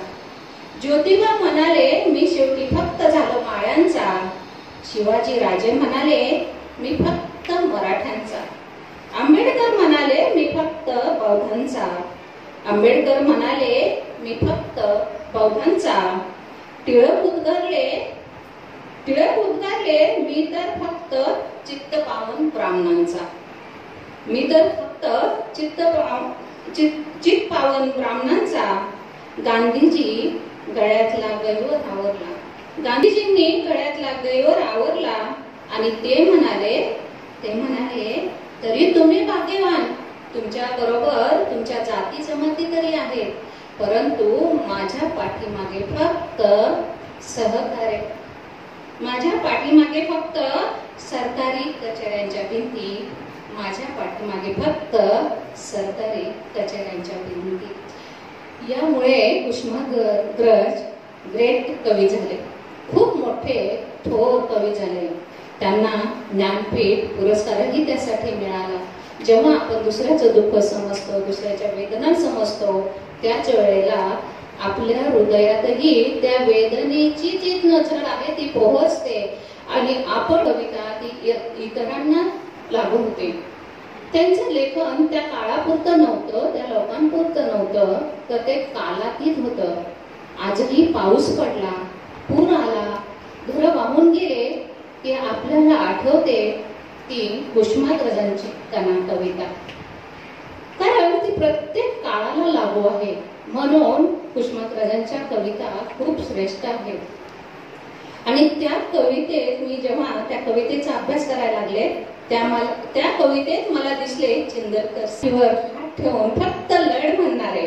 तुम्हाला जे भाग्य तुमचं आहे की अशा शाळेत तुम्ही शिकत आहात की जिथे चिंदरकर सर सारखे सर मिळाले आणि चिंदरकर सरांनी घडवलेली ही सर्व हिऱ्यासारखी शिक्षक तुम्हाला मार्गदर्शन करतायत। जेव्हा मित्रांनो तुमचे पाय लडखडतील, समस्या पुढे येतील, तुम्हाला वाटेल की मला इथे एकटं वाटतंय, मला मार्गदर्शनाची गरज आहे, तेव्हा कधीही परत या, तुम्ही खूप मोठे होणार आहात। आणि परत येऊन यांच्याकडून हीच प्रेरणा घ्या की पुढे जाण्याची, लढ म्हणण्याची। अशी ही नितांत सुंदर कविता मी आपल्या समोर संपवतो।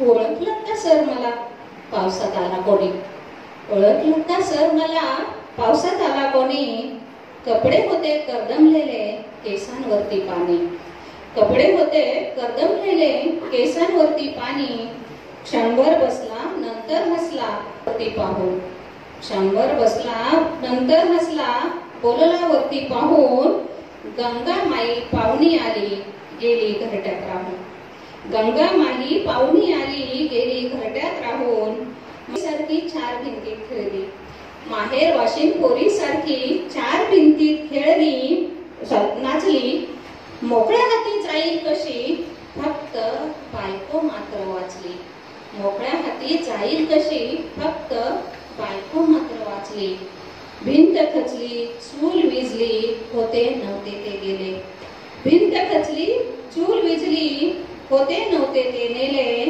प्रसाद म्हणून पापण्यांमध्ये पाणी थोडे ठेवले, प्रसाद म्हणून पापण्यांमध्ये पाणी तेवढे ठेवले, कारभारणीला घेऊन संगे सर आता लढतो आहे, कारभारणीला घेऊन संगे सर आता लढतो आहे, पडकी भिंत बांधतो आहे, चिखल गाळ काढतो आहे, खिशाकडे हात जाताच हसत हसत उठला, खिशाकडे हात जाताच हसत हसत उठला, पैसे नकोत सर फक्त एकटेपणा वाटला, पैसे नकोत सर फक्त एकटेपणा वाटला, मोडून पडला संसार तरी मोडला नाही कणा, मोडून पडला संसार तरी मोडला नाही कणा, फक्त पाठीवर हात ठेवून लढ म्हणा, फक्त पाठीवर हात ठेवून लढ म्हणा।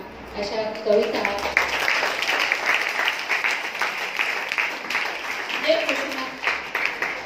जे कुसुमाग्रजांनी शब्दांचं धन आपल्याला दिलेलं आहे ते आपण आपल्यासाठी आहे। आपण खूप वाचूया, पुस्तकांशी मैत्री करूया। जेव्हा आपण पुस्तकांशी मैत्री करतो ना त्यावेळेला आपण खूप मोठे चांगले एक माणूस बनतो। आणि माणूस याच्यासाठी आपण तुम्ही विचार कराल की आम्ही माणसं नाही आहेत का, तर हो आपण माणसंच आहोत, पण जेव्हा आपण माणसातलं माणूस पण शोधतो त्याच वेळेला खरे माणूस होतो। आपण खूप मोठे जरी झालो तरी आपण आपली शाळा, आपले गुरुजन, आपल्यावर झालेले संस्कार कधीही विसरता कामा नये. आजच्या दिवशी आणखी एक गोष्ट तुम्हाला सांगायची आहे. जर पुस्तकाशी मैत्री केली ना की एकटेपणा कधीच वाटत नाही. पुस्तकं आपले मित्र बनतात, सखे बनतात. आपल्या आयुष्यात येणारे प्रश्न, समस्या पुस्तकांच्या मधून आपल्याला त्याची उत्तरं मिळतात आणि पुस्तकं हे आपल्याला दिशा देतात, जगण्याला दिशा देतात आणि जेव्हा जगण्याला दिशा मिळते तेव्हा आपल्या जगण्याची दशाच बदलून जाते. त्याच्यामुळे सतत पुस्तकांशी मैत्री करा, खूप वाचन करा. तुमच्या ज्ञान तुम्हाला तर त्याच्यातून ज्ञान मिळेलच, परंतु पुस्तक तुम्हाला घडवण्याचं काम करते. धन्यवाद.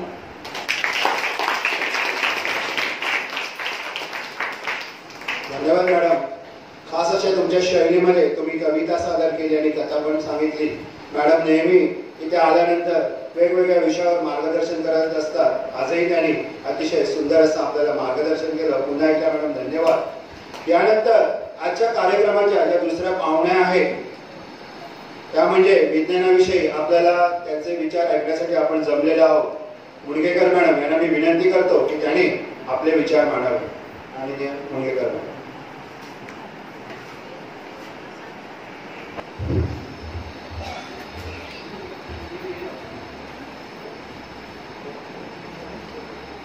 नमस्कार. आदरणीय व्यासपीठ, वंदनीय गुरुजन वर्ग आणि भारताचे भविष्य उज्ज्वल करणाऱ्या माझ्या मित्रमैत्रिणी, आज राष्ट्रीय विज्ञान दिनानिमित्त मला इथे आमंत्रित केल्याबद्दल सर्वप्रथम मी आपल्या संस्थेचे फाउंडर श्री चिंदरकर सर, सर्व पदाधिकारी तसेच principal Shri Jadhav sir, Karwande sir यांचे मनापासून आभार मानते. आज 28 फेब्रुवारी, सर्वांना राष्ट्रीय विज्ञान दिनाच्या हार्दिक शुभेच्छा. शून्याचा शोध लावणारे आर्यभट्ट, अणुशास्त्रज्ञ डॉक्टर होमी भाभा, संगणकाची निर्मिती करणारे डॉक्टर विजय भटकर, नोबेल पारितोषिक विजेते भौतिक शास्त्रज्ञ डॉक्टर सी.व्ही. रमण, तसेच ए.पी.जे. अब्दुल कलाम, अंतराळवीर कल्पना चावला अशा सर्व शास्त्रज्ञांना वंदन करून मी माझे भाषण सुरुवात करते. मित्रांनो, आपल्या दिवसाची सुरुवात आणि शेवट कोणामुळे होत असते? विज्ञानामुळे. आजच्या आधुनिक युगात दिवसेंदिवस तयार होणारे अभियंता, डॉक्टर्स, शास्त्रज्ञ यांनी विज्ञान तंत्रज्ञानात मोठी प्रगती केली आहे. विज्ञान तंत्रज्ञानातील नवीन शोधामुळे वेगवेगळी यांत्रिक उपकरणे निर्माण झाली आहेत. त्यामुळे माणसाचे जीवन खूपच सोपे आणि सुखकर झाले आहे. याचा तुम्हाला नक्कीच अनुभव घरात सुद्धा आपण घेऊ शकतो. वॉशिंग मशीन किंवा काही, त्याच्यामुळे आपलं जीवन सुखकर झालं आहे. हे सर्व कशामुळे होतं? विज्ञानामुळे, विज्ञानाच्या शोधामुळे. मित्रांनो, हा राष्ट्रीय विज्ञान दिन साजरा करण्याची सुरुवात कशी झाली हे तुम्हाला माहिती आहे का? सुप्रसिद्ध शास्त्रज्ञ डॉक्टर वसंतराव गोवारीकर हे भारताच्या विज्ञान व तंत्रज्ञान खात्याचे सचिव असताना त्यांना विज्ञान दिन साजरा करण्याची कल्पना सुचली. त्यांनी भारतामध्ये लोकांना विज्ञानाचे महत्त्व कळवले. तरुण पिढीला विज्ञानाकडे प्रेरित करण्यासाठी त्यांनी डॉक्टर सी.व्ही. रमण यांच्या सन्मानार्थ 28 फेब्रुवारी हा दिवस राष्ट्रीय विज्ञान दिन म्हणून साजरा करण्याचे ठरवले. त्यानुसार इसवी सन 1987 सालापासून ही प्रथा अंमलात आहे. डॉक्टर सी.व्ही. रमण यांनी 28 फेब्रुवारी 1928 प्रकाश विकिरणाचा शोध जाहीर केला. हा शोध त्यांचा नेचर या ब्रिटिश नियतकालिकामध्ये पाठवला होता आणि त्यासाठी त्यांना या शोधासाठी इसवी सन 1930 रोजी नोबेल पारितोषिक जाहीर झाले आणि 1954 साली भारत सरकारने त्यांचा सर्वोच्च भारतरत्न हा पुरस्कार देऊन सन्मान केला. या दिवशी प्रत्येक शाळेत, महाविद्यालयात जसे की आपल्याकडे पण आज सादर केला जातो, बहुतेक ठिकाणी विज्ञानावर आधारित उपक्रम केले जातात. भाषण, नाटक, विज्ञान प्रदर्शन स्पर्धा यांचे आयोजन करून विज्ञानाची लोकप्रियता वाढवण्यासाठी दिले जाते. तरुण पिढीला विज्ञानाचे महत्त्व कळावे आणि विज्ञानाबद्दल आवड निर्माण व्हावी हा त्यामागचा उद्देश आहे. विज्ञानामुळे आपली प्रगती खूप वेगाने होत आहे. शिवाय आपल्या समाजातील अंधश्रद्धा या विज्ञानामुळे नष्ट झाल्या आहेत. अंधश्रद्धा निर्मूलन हे विज्ञानामुळे झालेले चांगल्या प्रगतीचे लक्षण आहे. विज्ञानामुळे तरुण पिढीला नोकरीची संधी उपलब्ध झाली आहे. लोकांना आर्थिक दृष्टिकोनातूनही विज्ञानाचा चांगला फायदा होत आहे. विज्ञान दिवस आपल्याला अनेक शास्त्रज्ञांची ओळख व त्यांनी लावलेल्या शोधाची ओळख करून देतो, आठवण करून देतो. त्या शोधाचा अभ्यास केल्यावर त्या शोधाचे खरे महत्त्व आपल्याला प्रकर्षाने जाणवते. प्रत्येक वेळी आपण वैज्ञानिक दृष्टिकोनातून विचार करणे खूप गरजेचे आहे. तरच विज्ञान दिन साजरा केल्याचे सार्थक होईल. डॉक्टर वसंतराव गोवारीकर हे इसवी सन 1994 ते 2000 पर्यंत मराठी विज्ञान परिषदेचे अध्यक्ष होते. आता आपण मराठी विज्ञान परिषदेची थोडक्यात ओळख करून घेऊ. विज्ञानाचा प्रसार मराठीतून करणे, विज्ञानाच्या जीवनात महत्त्व वाढवणे हे मुख्य ध्येय घेऊन मराठी विज्ञान परिषद स्थापन करण्यात आली. याचे मुख्य कार्यालय चुनाभट्टी मुंबई येथे असून महाराष्ट्रात त्याच्या 64 ठिकाणी विभाग आहे. महाराष्ट्राबाहेरही बडोदा, भोपाळ, गोवा, बेळगाव या ठिकाणी विभाग कार्यरत आहे. सर्वसामान्यांप्रती विज्ञान तंत्रज्ञान पोहोचवण्यासाठी मराठी विज्ञान परिषद खूप प्रकारचे उपक्रम घेत असते. त्यातील काही ठळक मी तुम्हाला इथे सांगते, जे विद्यार्थ्यांसाठी सुद्धा खूप उपयुक्त आहेत. मनोरंजन विज्ञान यामध्ये विविध प्रयोगाद्वारे विशिष्ट विषय समजावून देण्यात येतो. प्रेरणादायी यामध्ये विशिष्ट किंवा विविध क्षेत्रातील प्रेरणादायी महिलांच्या मुलाखतीचा कार्यक्रम होतो. विज्ञान विविधा विद्यार्थ्यांच्या विचारांना चालना देण्यासाठी गोष्टींवर आधारित कार्यक्रम असतो. वेद 2035 यामध्ये विद्यार्थ्यांनी मूलभूत किंवा उपयोजित विज्ञानाच्या संशोधनाकडे वळावे याकरिता परीक्षा आयोजित केली जाते. शहरी शेती वर्ग सुद्धा घेतले जातात. यामध्ये घरगुती व जैविकदृष्ट्या विघटनशील कचऱ्यातून भाजीपाला व फळे घरच्या घरी किंवा आपल्या गच्चीवर बाल्कनीमध्ये कसे घ्यावे त्याचे सुद्धा मार्गदर्शन केले जाते. विज्ञान गंगा व्याख्यानमाला प्रासंगिक अथवा सर्वसामान्यांशी निगडित विषयांवर तज्ज्ञांची व्याख्याने होतात. राष्ट्रीय विज्ञान दिन हा तर साजराच होतो. विविध माध्यमांद्वारे कार्यक्रम घेऊन साजरा केला जातो. विज्ञान कथाकथन, चर्चा, परिसंवाद, वार्षिक अधिवेशन दरवर्षी एक वार्षिक अधिवेशन घेतले जाते. राज्यस्तरीय विज्ञान एकांकिका स्पर्धा असतात. मराठी विज्ञान परिषद पत्रिका पण असते. याचे दर महिन्याला याचे प्रकाशन होते. तसेच ई पुस्तके, बोलकी पुस्तके याचेही प्रकाशन होते. वर्तमानपत्रातील दैनंदिन सायन्सवरती आधारित असतं. जे लोकसत्तामध्ये आपण कुतूहल म्हणून एक सदर असतं ते तुम्ही वाचत असालच. राष्ट्रीय महिला व रसायनशास्त्र दिन, तसेच दिव्यांग मुलांसाठी कार्यक्रम असते. ब्रेल लिपीतील पुस्तके प्रकाशित होतात. असे अनेक कार्यक्रम आयोजित केले जातात. आपण www.mavipa.org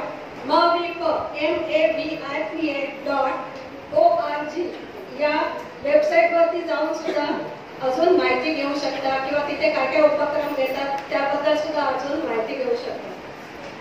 विद्यार्थी मित्रांनो, गेली 2 वर्ष आपण कोरोनाच्या बेड्यात अडकलो होतो. आता हा साथरोग थोडा थोडा कमी होत चालला आहे. त्याच्यामुळे आज तुम्ही प्रत्यक्ष उपस्थित राहू शकता. 2 वर्ष आपण सातत्याने रोग प्रतिकारक शक्ती किंवा इम्युनिटी हा शब्द नेहमी आपल्या कानावर ऐकत होता. तर ही रोग प्रतिकारक शक्ती म्हणजे काय याबद्दल तुम्हाला तुमच्या विज्ञान शिक्षकांनी सांगितलंच असेल.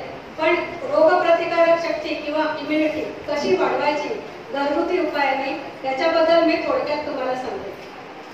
सर्दी, खोकला, व्हायरल फिवर असे संसर्गजन्य आजारांमध्ये पौष्टिक आहाराचे खूपच महत्त्व आहे. जे आता एक तरुण पिढी आहे किंवा तुम्ही विद्यार्थी आहात त्यांनी त्याच्यामुळे आपली रोगप्रतिकारक शक्ती चांगली राहते. अँटीऑक्सिडंट, मिनरल्स, व्हिटॅमिन्स यामुळे सुद्धा रोगप्रतिकारक शक्ती वाढते. सर्वात वरचा नंबर पुढचा असेल व्हिटॅमिन मध्ये कोणाला माहिती आहे का? C vitamin. सी विटॅमिनमुळे आपली रोगप्रतिकारक शक्ती वाढते आणि हे सी विटॅमिन अगदी साध्या साध्या गोष्टीतून आपल्याला मिळतं. लिंबू, संत्री आणि सगळ्यात स्वस्त आणि मस्त आवळा. आवळ्याला तर पृथ्वीवरचं अमृत म्हणतात आणि ते खूप स्वस्त असतं. तुम्ही रोज एक आवळा खाल्ला तरी तुमची सुद्धा रोगप्रतिकारक शक्ती खूपच वाढते आणि तुम्ही कुठच्याही या संसर्गजन्य रोगाला त्याला मात करू शकतो, त्याच्यावर मात करू शकता. आणि आवळ्यामुळे आपलं रक्त शुद्ध होतं, उत्साह प्राप्त होतो. ए विटॅमिन साठी आपण गाजर, रताळी अशी स्वस्त सुद्धा फळं खूप असतात, पालेभाज्या असतात, त्यातून आपल्याला ए विटॅमिन मिळतं, ते आपण खाल्लं पाहिजे. ओमेगा 3 फॅटी ऍसिड अळशी यामध्ये असतं, त्याचा आपण समावेश करावा. सर्व प्रकारच्या भाज्या, फळं, आलं, कांदा, लसूण यामुळे इन्फेक्शन पासून संरक्षण होतं. पचनशक्ती वाढवण्यासाठी प्रोबायोटिक पदार्थ जसे की दही, डोसा, इडली असे आंबवलेले पदार्थ आपण आहारात घेतले पाहिजे. जास्तीत जास्त गरम पाणी प्यावे, त्याच्यात लिंबाची फोड टाकली तर त्याच्यामुळे आणखीन आपल्याला शक्ती येते, अशक्तपणा कमी होतो. आणि सर्वात साधं सर्व रोगांवरती तुळस जी आपल्या प्रत्येकाच्या घरात असते याचा खूपच उपयोग होतो. तुळशीचा अर्क किंवा तुळशीचे पाने घालून केलेला चहा हा इम्युनिटी बुस्टर असंही शकतो आणि तो रोज आपण आहारात घेऊ शकतो. पौष्टिक आहारामुळे आपली शारीरिक व मानसिक तब्येत सुधारते.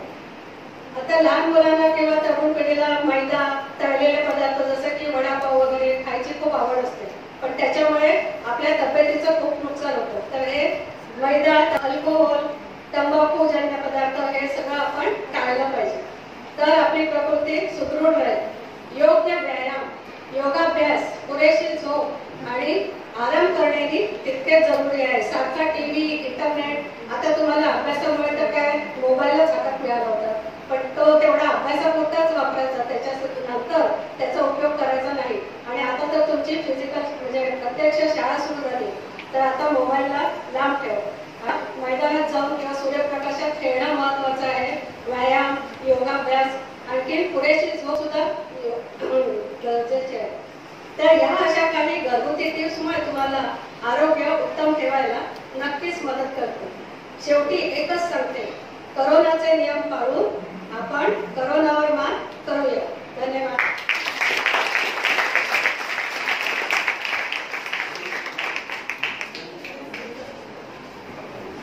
धन्यवाद मॅडम. अतिशय छान असं मार्गदर्शन आम्हा शिक्षकांना, विद्यार्थ्यांना तुम्ही केलेलं आहे. यानंतर अणुयोग शिक्षण संस्थेच्या सचिव आदरणीय चिंतरकर मॅडम आपल्याला आजच्या या दोन्ही दिवशी शुभेच्छा देण्यासाठी येत आहे. मी आदरणीय रोहिणीताई चिंतरकर मॅडमना विनंती करतो की त्यांनी 2 शब्द बोलू.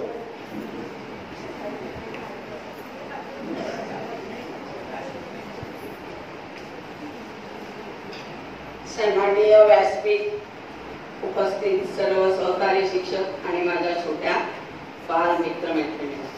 आता खरं म्हणजे मी बाल मित्रमैत्रिणी म्हणते, पण तुम्ही मग खरं म्हणाल तर माझी सगळी नातवंड आहे, कारण माझा नातू यंदा 12वीला आहे, त्याच्यापेक्षा तुम्ही सगळे लहान आहे. असं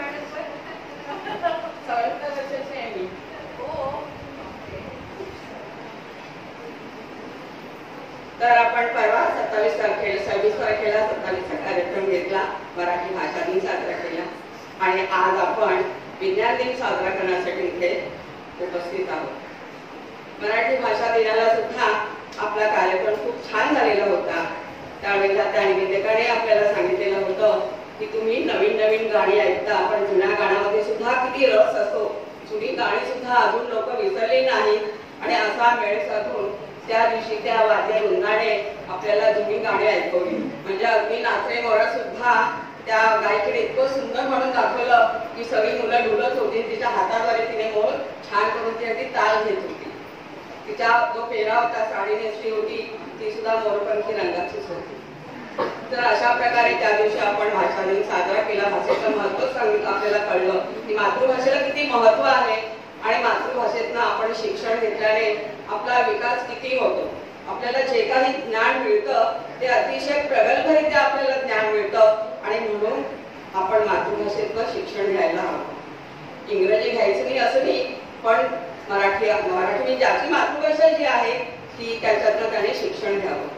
आज विज्ञान दिन आणि ह्या विज्ञान दिनाला आपल्याला विज्ञान ह्याच्या मंगेकर मॅडम लाभलेल्या आहेत आणि त्याने आपल्याला छान अशी माहिती सांगितली की विज्ञान कसं प्रगत होत गेलेलं आहे.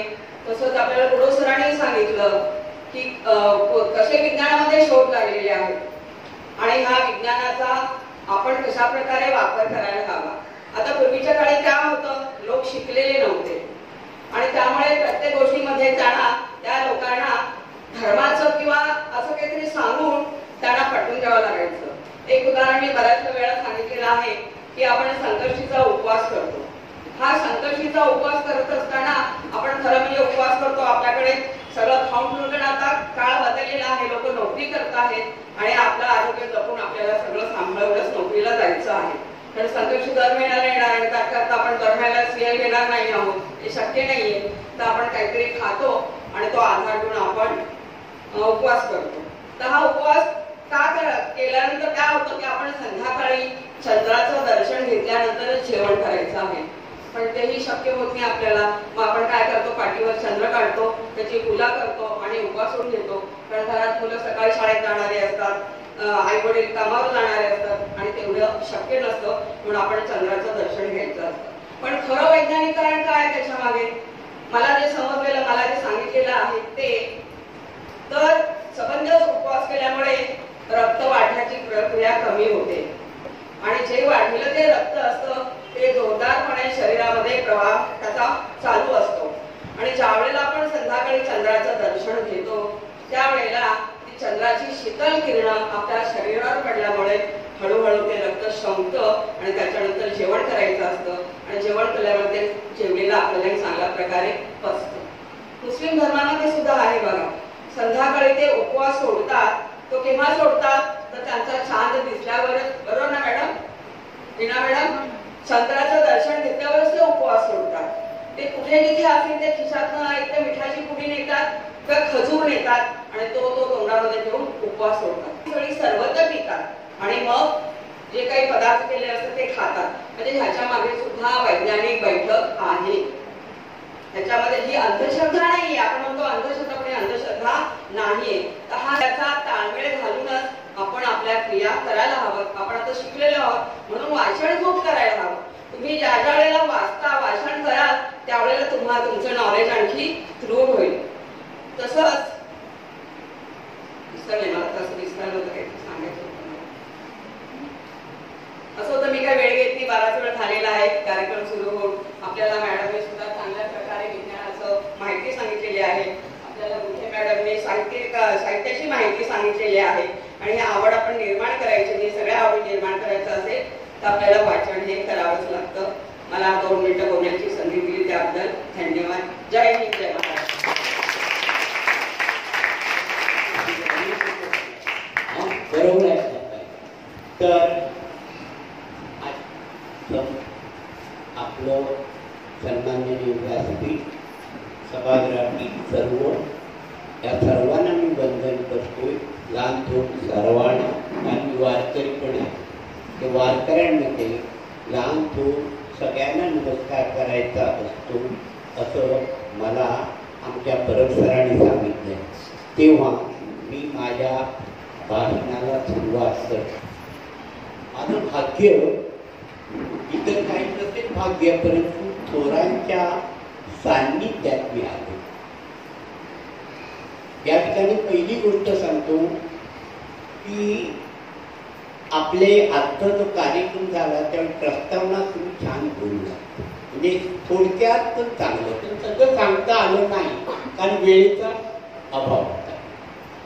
या ठिकाणी लताताई, मी ताई म्हणत नाही कारण ती माझ्या खूप लहान आहे, मुलगी म्हटलं तरी चालेल, कारण महात्मा गांधी असल्यापासून त्या शिक्षिका होत्या, त्यावेळेपासून ओळख आहे. त्यानंतर कोमसाचं खूप काम त्यांनी केलेलं आहे, त्यामुळे सुद्धा ओळख झाली आहे. अनेक कार्यक्रमात तिथे आलेले आहेत, ही ओळख आहे. तर त्या या ठिकाणी आल्या. खरोखर धन्यवाद देतो तुम्हाला. अगदी आजच्या कालपर्यंत टाकलं तर ध्याना बोलूया, मग कृष्णा देसाई आपले नाईकला बोलूया, मी त्यांना बोलूया सर मी आज कार्यक्रम आहे त्या उद्या, मग अमुक बोलूया, असे 3-4 ठरवल्यानंतर मग बोलायला कोण नाही ना तर मी इतकं प्रेम ह्या शाळेवर आहे त्या. आणि दुसऱ्या ज्या पाहुणे आहेत त्या सुद्धा माझ्या जवळ सुनबाईच लागतात. माहिती नसेल त्याला आता कळलं, मला खात्री होती की मुंगेकर या नंदन मुंगेकरच्या मिसेसला फावेच्या. आणि ही जी ह्या सायंटिस्ट आहे तर ते फार मोठे सायंटिस्ट आहेत. जो आता शिवाजी पार्क मध्ये जो रस्ता होतोय त्याला त्यांनी फार मोठा विरोध केलाय आणि सगळ्या जनता त्यांच्या मागे उभी आहे. हे राजकारणी काही करू शकतात पण त्याला सडेतोड उत्तर देऊ योग्य तो मार्गदर्शन करणारी कराय सांगा त्यांना. तर त्याबद्दल आणि ते रस्ता जो केलाय तो खडी टाकली आहे, खेळायचं मैदान तुम्ही घालवता, आधी मैदानात किती आहे, मग त्यांनी का विरोध करू नये. राजकारणी म्हणजे काहीच त्यांना पडलं नाही, कारण फक्त पैसा त्यांना दिसतो राजकारण्याने आणि सत्ता, बाकी काही दिसत नाही. पण प्रखर विरोध केला असेल कोणी तर नंदनने केला आणि त्याच्या पाठीशी मी आहे म्हणून सांगायचं. आता आपण आपल्या याच्याकडे बोलवूया. बाईंनी पण अतिशय चांगली माहिती दिली, मलाही माहिती नव्हता संकष्टी. आज इतके दिवस इतके संस्कार करतो पण सांगायचं एकदा नाही सांगितलं. मला वेळ असतो पण त्या नाही नको त्यात माझे जे भांडणच जास्त जाऊ दे. तर माझं भाग्य म्हणणं सांगितलं ते काय होत आहे. 1964 ला मडगावला झालेल्या साहित्य संमेलनात मला कुसुमाग्रज भेटली, युवा शिरवाडकर भेटली. साहित्य संमेलनाला मी जातो, मला आवड आहे फिरायची, साहित्य संमेलन पाहायची, व्याख्यान ऐकायची. आणि असं असलं म्हणजे आपल्याला बहुश्रुत झाल्याशिवाय आपलं ज्ञान वाढणार नाही. आणि एक वैशिष्ट्य म्हणजे दुसऱ्या पहिला दिवस गडबडीचा असतो कारण पहिला माहितीये, पण दुसऱ्या दिवशी मध्यंतरानंतर दुपारचे हॉलमध्ये सगळे जेवायला गेले आणि खुर्च्या मांडलेल्या आहेत, मधल्या खुर्चीत ते बसले आणि 1-2 तिथे होते. मी लहान होतो त्यावेळी, किती 22 वर्षाचा होतो. पण 22 वर्षाचा मी त्यांच्यावर कसा घाबरत तिथे ते बसले, तरी उभा होतो. अरे बस कधी आणि ते उठले तरी त्यांच्या शर्टाला पदराला नाही शर्टाला हात लावला. एक असं आहे मी नेहरूंच्या हात लावला. आनंद आहे असं येतात. एक ठेवायला भेटलं त्या हातामध्ये एक प्रकारची ऊर्जा निर्माण होते. तो हात म्हणजे सोन्याला हात लावल्यासारखा वाटतो. तो पहिला प्रसंग. त्यानंतर दुसरा प्रसंग म्हणजे ज्ञानपीठ अवॉर्ड त्याला मिळालं. त्यावेळेला आम्ही माझं एक वैशिष्ट्य मला वाटतं नेहमी माझ्या शिक्षकांनी शिकावं, त्याने पुढे जावं. माझ्या खूप शिक्षकांना बरोबर घेतलं आणि मी बिर्ला मातोश्री मध्ये बिर्ला मातोश्री त्याचं आता नाव विसरतो कॉम्प्युटरच्या बाजूला ते बिर्लाच नाही दुसरं नाव आहे विसरतो. त्या तिथे त्यांचा कार्यक्रम होता ज्ञानपीठ अवॉर्ड आणि त्यावेळी पु ल देशपांडे आलेले होते आणि ते बोलत असताना त्यांना बोलायला दिलं आणि ते पु ल देशपांडे त्यांच्या विवा शिरवाडकरांच्या कुसुमाग्रजांच्या पाया पडायला. ते म्हणाले काय करतोय कुसुमाग्रज, तिथे मी करतो ते योग्य आहे. असे पाय पुन्हा मिळत नाही असे शब्द त्यांचे आहेत आणि त्यांच्या ते पाया पडले. हा दुसरा प्रसंग. त्यामुळे आम्ही उभेच होतो, इतका भरलेलं होतं ते त्यानंतर तिसरा प्रसंग म्हणजे केशव स्मारक झालं. त्या ठिकाणी मी गेलो होतो. होता ना त्या कुसुमाग्रज त्यांचं स्मारक ज्यावेळी इथे झालं मालगुंडला, त्या ठिकाणी जाण्याचा योग मला आला. आमचे फोटो पण दोन प्रभामध्ये आलेले होते. बरं वाटलं काहीतरी आलेली. तर त्या ठिकाणी सुद्धा कुसुमाग्रज त्याचं भाषण ऐकायला मिळालं. हे तिसरं भाषण मी त्यांचं ऐकलं. आणि त्यानंतर हे तीनच प्रसंग जरी असले तरी त्यांचं महत्वाचं काम म्हणजे काय माहितीये, त्यांच्या कविता अजूनही हृदयात आहे. बर्फाचे तट पेटून उठले, सदन जीवाचे कोसळले, रक्त आमच्या प्रिय आईचे ओघळत राहिले. ही जी त्यांची कविता आहे ना, ही कविता 1962 मध्ये लिहिलेली होती आणि ती आमच्या पाठ्यपुस्तकात, माझ्या पाठ्यपुस्तकात नाही, मला शिकवायचा योग आला.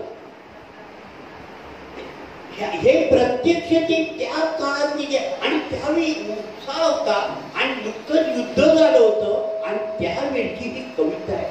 बर्फाचे तट पेटून काही हिमालयात झालेले होते की आक्रमण केलेलं होतं.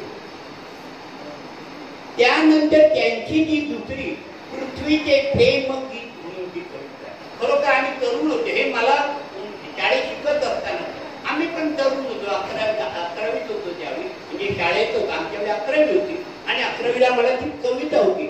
आम्ही पण नुकतेच कुठे कुठे प्रेम कर, आमची मित्र करायचे, आम्हाकडे मी आहे माझी हे आमच्या शाळेत मुलंच होती, पण प्रेम करत होती की बरोबर. मला जमलं नाही हो त्या काळात, फार दुःख होते. आता जाऊ दे. आणि प्रेम करणं सुद्धा एक माहिती वेगळं असतं. तुम्ही मला करू नका, भारी असतं ते. त्या वेळेला पृथ्वीचे प्रेम गीत, युगा मागणी चालली युगे ही, करावी किती भाकरा वंचना, ही ती कविता होती. तुम्हाला होती का? हा, ही तुम्हाला होती. कविता आहे, इतकी सुंदर कविता आहे आणि सगळ्या या विश्वाबद्दल लिहिलेली आहे. विश्वातलं सगळं प्रेम त्यामध्ये आहे. सूर्य त्याच्यावरती प्रेम करते, पृथ्वी त्यावेळेला तिला त्या पृथ्वीला आकर्षित करण्यासाठी काही लोक आहेत. नको शूद्र शृंगार तो दुर्जनांचा, तुझी दूरता त्याहुनी सावे, अशी ती पृथ्वी म्हणते. हे शृंगार करून माझ्या बाजूला हिंडताय फिरताय ते मला नको आहे. तू दूर असलास तरी चालेल, पण तूच माझा खरा सखा आहे, अशी ती पृथ्वी सांगते. किती मजेशीर कविता. आणि आम्हाला ती सगळी कशी लगेच पाठ झाली हो. प्रेम गीत ना त्या वयात, बाकीच्या कविता नाही पाठ झाल्या, पण ही कविता मात्र चांगलीच पाठ झाली. तर अशा प्रकारच्या त्यांच्या त्या कविता आहेत आणि त्यामुळे आमच्या ते चांगले लक्षात राहिले. आमच्या आवडती कवी झाले ते. त्यांच्या अनेक कविता, विशाखोच्या कविता आम्ही ऐकल्या. त्यानंतर हल्लीची ते खरी कविता म्हणजे कणा, आता त्यांनी सुंदरपैकी गाऊन टाकून.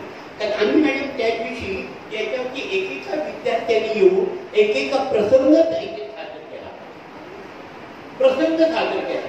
कर्मण्याची त्यांची कपडे वगैरे ते सगळं आणि ते या ठिकाणी आमच्या शिक्षकांनी त्यांच्याकडून मुलांकडून करून घेतलं. आता जे या ठिकाणी निवेदन करत होते ते अष्टपैलू शिक्षक माझे आहेत आणि मराठी त्याचे दोन्ही एक आहेत. तर ते झालं. तर कुटुंबाप्रमाणे दुसरं एक म्हणजे विज्ञान आज दिन आहे. या विज्ञान दिनाच्या दिवशी आमची शाळा विज्ञानावरती जास्तीत जास्त भर आणि त्यामुळे विज्ञान प्रदर्शनामध्ये जास्तीत जास्त बक्षिसं मिळवणारी आमची शाळा. मग आमच्या सरांनी सांगितलं 22 बक्षिसं.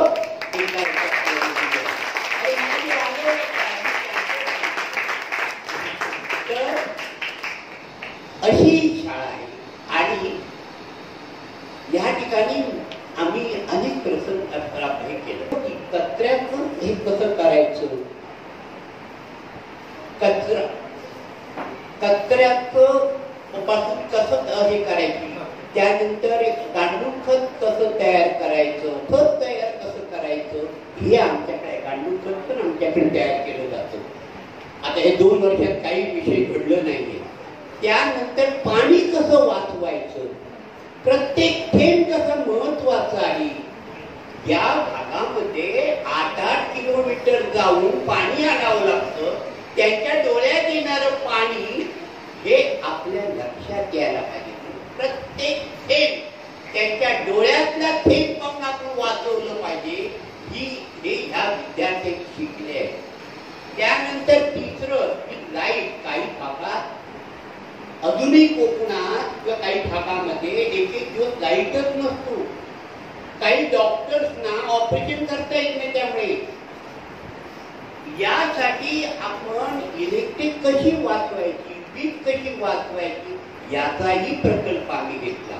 मी आता अधिक काय सांगत नाही. आमचे ठरलेलं वेळ असतं. बरोबर वेळ झालेला आहे 12:30. मी इथेच माझं भाषण संपवतोय. जय हिंद, जय महाराष्ट्र.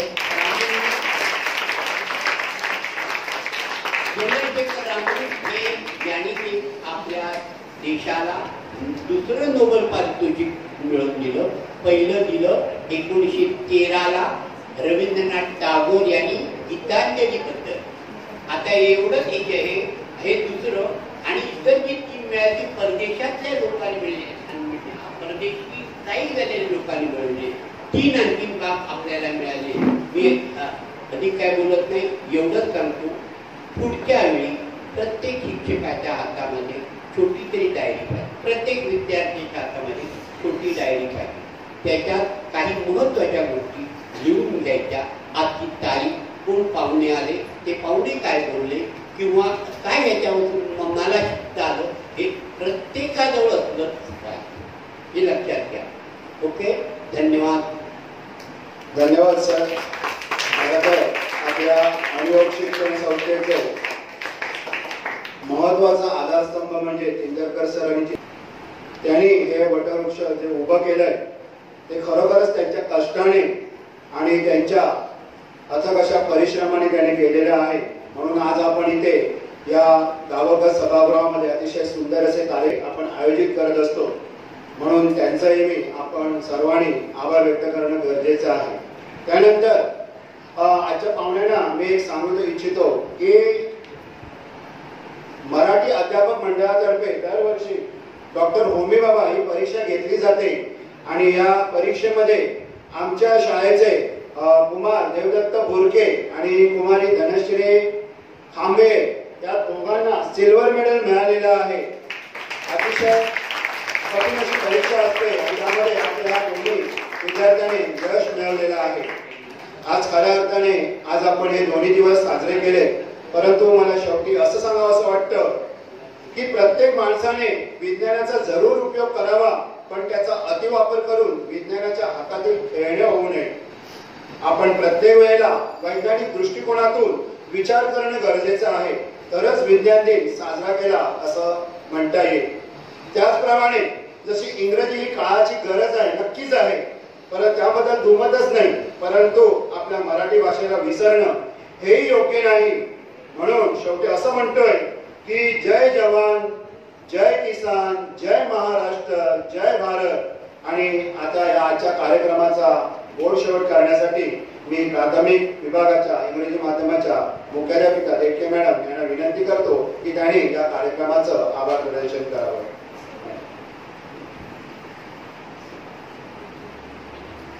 धन्यवाद प्रोफेसर. सन्माननीय व्यासपीठासमोर बसलेले सर्व मुख्याध्यापक वर्ग, शिक्षक, विद्यार्थी यांना माझा नमस्कार. मुलांना निबंध पूर्ण झालाय, फक्त पूर्णविराम द्यायचा बाकी आहे. कारण पूर्णविराम दिल्याशिवाय वाक्य पूर्ण होत नाही, अर्थपूर्ण होत नाही. तसंच कार्यक्रमाचे आभार प्रदर्शन झाल्याशिवाय कार्यक्रम पूर्ण होत नाही. त्यासाठी मी इथे उपस्थित आहे. आजच्या कार्यक्रमाला लाभलेले आजचे अध्यक्ष आदरणीय श्री भाईचिंदरकर सर यांनी आपल्याला मोलाचे मार्गदर्शन केले, त्याबद्दल मी त्यांचे आभार व्यक्त करते. या कार्यक्रमाला आपल्या पाहुण्या म्हणून लाभलेल्या पहिल्या पाहुण्या म्हणजे आदरणीय अरुणा मुंडकेकर मॅडम यांनी आपल्याला मराठी विज्ञान परिषद याबद्दल माहिती दिली, तसेच आपल्याला बरेच असे मार्गदर्शन केलेले आहे, त्याबद्दल मी त्यांचे आभार व्यक्त करते. आपल्या कार्यक्रमाचा दुसरा पाहुणा म्हणजे श्रेष्ठ साहित्यिका लता गुटे आपल्याला मोलाचे मार्गदर्शन केले व मराठीचे संवर्धन कसे केले पाहिजे याबद्दल त्यांनी मार्गदर्शन केले. त्याबद्दल मी त्यांचेही आभार व्यक्त करते. तसेच मंचावर उपस्थित आपल्या अनियोग शिक्षण संस्थेच्या CEO आदरणीय श्री रोहिणीताई चेंदरकर यांनी शास्त्रीय कारण काय आहेत त्याचे मार्गदर्शन केले. त्याबद्दल मी त्यांचे आभार व्यक्त करते. या कार्यक्रमाला आपल्या लहान मुलांनी शिक्षकांनी खूप छान असा कार्यक्रम इथे सादर केला.